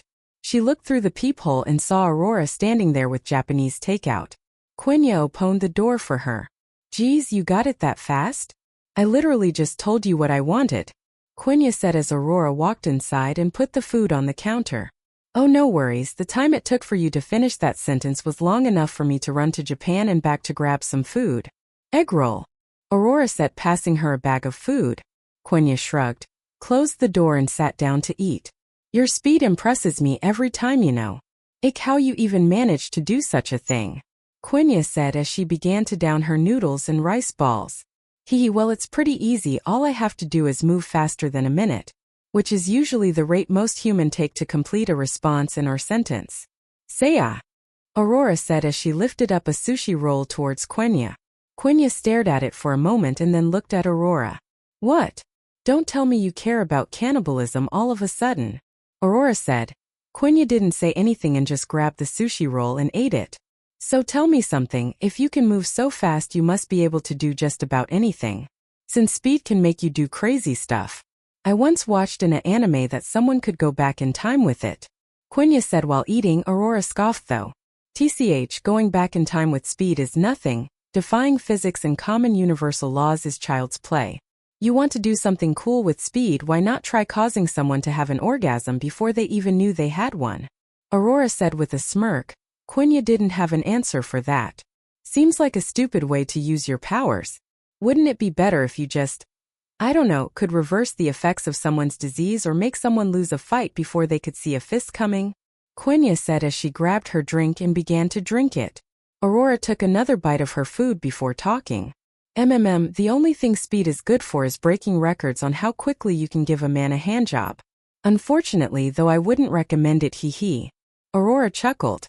Oh great. Don't tell me, Quenya said in an uncomfortable manner. Well, you see. One time while I was having one of my many sexual ventures, someone had overheard how fast I was. So we had some fun, Aurora said. I don't think I want you to finish this, Quenya said. That's when he asked me the question. How fast can you give me a handjob? I looked at him flustered and told him, as fast you want. It was funny at first, but then I noticed how serious he was. So we gave it a shot. Did you know you can cause nuclear fission if you give someone a handjob too fast? Aurora chuckled while Quenya was dumbfounded at what she said. How the fuck did you do that? Quenya shouted. She then covered her mouth as she remembered the two boys were still asleep. I mean, how did you do that? Quenya said again at a lower tone. Well, apparently the air molecules in between my hand and his cock were being split at instantaneous speeds so fast that it caused an atomic explosion. Funny, huh? She chuckled. It's a miracle no one felt that explosion, Quenya said. Well, that's the best part, it never happened either, Aurora said, to which now caught Quenya's full attention. When I noticed the atoms were splitting, I simply moved faster than light itself, or the concept really, and reversed all the damage done. There's probably a timeline out there where I still fucked it up, but that's beside the point. Point is, I just ran back in time right as the molecules split, Aurora said, much to Quenya's surprise. Now that's speed, Quenya said, with Aurora chuckling from the compliment. So then what? Now it just never happened? Or is that timeline thing you mentioned what actually happened? Quenya asked. Yup, it never happened here, but it did somewhere else. I'm too lazy though to go looking for where though, Aurora said, eating the last of her food. You going to finish your rice cake? Scratch that, I already know your answer. Your brainwaves are too slow, Aurora said. Quenya didn't think anything of it and gave them to her. So how are the boys? Aurora asked. Sleeping, thankfully. They were a pain in my ass. So many times I wish I could have just punched them. But they're Wendy's boys, she answered. Well, she sure doesn't treat them like it, Aurora said. Yeah, I can hear Wendy all the time cursing at them, yelling, screaming, and even blaming them for, Peterson, Aurora said, eating. Quenya didn't think of that. She didn't even imagine what it must be like to have Wendy as a mother. Though she kinda could, Wendy did make her. Though Wendy never saw Quenya as her daughter, not even anything close to family. Even though Wendy had made plenty of machines and gadgets, the one living thing she made, she couldn't even be bothered to remember the day that she made it. Quenya's eye looked at the mess of her food remains, thinking and pushing them around. How could she be thinking such things? It's not like she cared about that sort of thing. She always just cared about the job. Nothing else. Right? Q, Aurora said. Huh? Quenya asked. You alright? You're crying, Aurora said, a bit soddened. Quenya wiped her face and noticed. She then wiped harder and eventually her tears stopped, though Aurora's staring didn't. It's nothing, just some molecule stuff, Quenya said dismissively. That's not how that works, Aurora said. Well, thanks for the food and interesting story, but I need to get back to my duty. Go ahead and go run your resort. Thanks for stopping by, Quenya said as she got up and walked to the kitchen, cleaning it. Aurora stood up and watched her. I'm not going anywhere today, how about we dash? Please just leave, Quenya shouted with a shaky voice. Aurora didn't prattle and left, closing the door behind her. Quenya took a deep sigh as she leaned against the kitchen counter. It's not like she cared. Who could ever care about something like that? Later on in the night, Quenya would be sleeping on the couch snoring away. That's when Astral would come return. She'd stare at Quenya for a minute before kicking her. Hey, wake up, Astral said, startling Quenya. Oh, you're back. How was the meeting? Quenya asked. It was meeting old men and women wanting to talk to me about the energy of the underground and tax BS, Astral said as she sat down on the couch. Quenya looked at her and then back to the floor. What's wrong with you? Did Aurora tell you the handjob story? She asked. She told you too? Quenya asked. Yeah, she wouldn't shut up about it when it happened, Astral said, annoyed. She then got up and walked to the kitchen. Quenya stretched as got up. Astral grabbed a bottle of wine as poured her a drink. Alright, I'm going home. Anything you want me on tomorrow? Quenya asked. Astral took a quick drink before leaning against the counter. Meet me in my lab tomorrow. I got some stuff I want to run. Other than that, nothing really, she said as she took another drink. Just as she did, the sound of crying could be heard from upstairs. Shut up, she screamed. Quenya looked at her and then upstairs. If you could also kill those brats for me, she said in an annoyed tone. Quenya looked at her before walking out and closing the door. Astral groaned as she went upstairs, leaving the wine glass and taking the bottle with her. She went up to the bedroom and saw that William was crying, but not screaming unlike his brother. "What's wrong with you?" she asked as Adam continued to cry and scream. Astral watched as she drank a bit more wine. She looked at him and then went to her desk and started tapping on the desk. She thought about the facts around children and crying. She thought about it for around an hour as Adam continued to cry and sniff, his steam slowly dying down. "Better? You done being annoying? God, do you do anything useful? Look at your brother. He's able to be annoying but quiet. Why can't you be more like your brother? Are you destined to be a failure, Adam?" she asked as she walked over to him and looked down to him on his blanket. She pressed her finger against his stomach. Adam giggled, but Astral was looking at him coldly. She thought about pressing her finger straight through him. "You're such a waste, no father, no brain, and definitely no sense. What use are children if they're just going to grow up to be failures?" "No, maybe it's just me," she said as she picked him up and set him down on her bed. She took off her shoes and clothes and laid with him. She held him close to her chest and held him. "My mother. She was sweet and kind to me. She used to make pancakes, the chocolate kind too. I loved them so much I ate them for breakfast, lunch, and dinner." No privacy.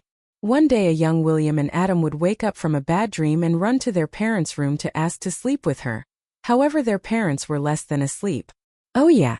Pull my hair, Peterson." Astral moaned. "Shut up, bitch, before I hit you again. You're ruining my mood," Peterson yelled back. The two boys only heard yelling, moaning, and slapping on the other side of the door. "What are they doing in there? Sounds bad," Adam said, holding his stuffed animal while William tried the door to see it was open, which it was. The moment they opened it, however, the door made a creaking sound in which loud shuffling happened the next moment, and when the two kids looked inside, saw Peterson asleep and their mother reading a book at her desk. "Now boys, what did I tell you about not knocking? Next time I spank you," Astral said as she turned to them in her swivel chair as they were both shy. "So what is it you wanted anyway?" Astral asked as the boys then looked to one another. "Can I sleep with you?" "I had a bad dream," Adam asked with shy and fearful tone. Astral rolled her eyes as she dropped her face into her palms and then looked at William and Adam. "Why?" she asked. "I had a bad dream," Adam said. "I have bad dreams doesn't mean I come over and sleep with you," Astral said. "What were you doing anyway?" "We heard you and Dad," William asked. "Well, that's not our business," Adam replied. "Mommy was getting her pussy fucked by your daddy over there," Astral said, pointing to Peterson, who got up immediately, now having their cover blown. "What the hell? Was it that hard to just tuck them in again? Or are you just too hard-headed?" Peterson yelled as Astral Mother began laughing and chuckling. Years later, Astral would wake up next to Quenya one night thinking about that random night. "You okay?" Quenya asked as she woke up. "And nothing more coffee can't fix," Astral said as she laid back down.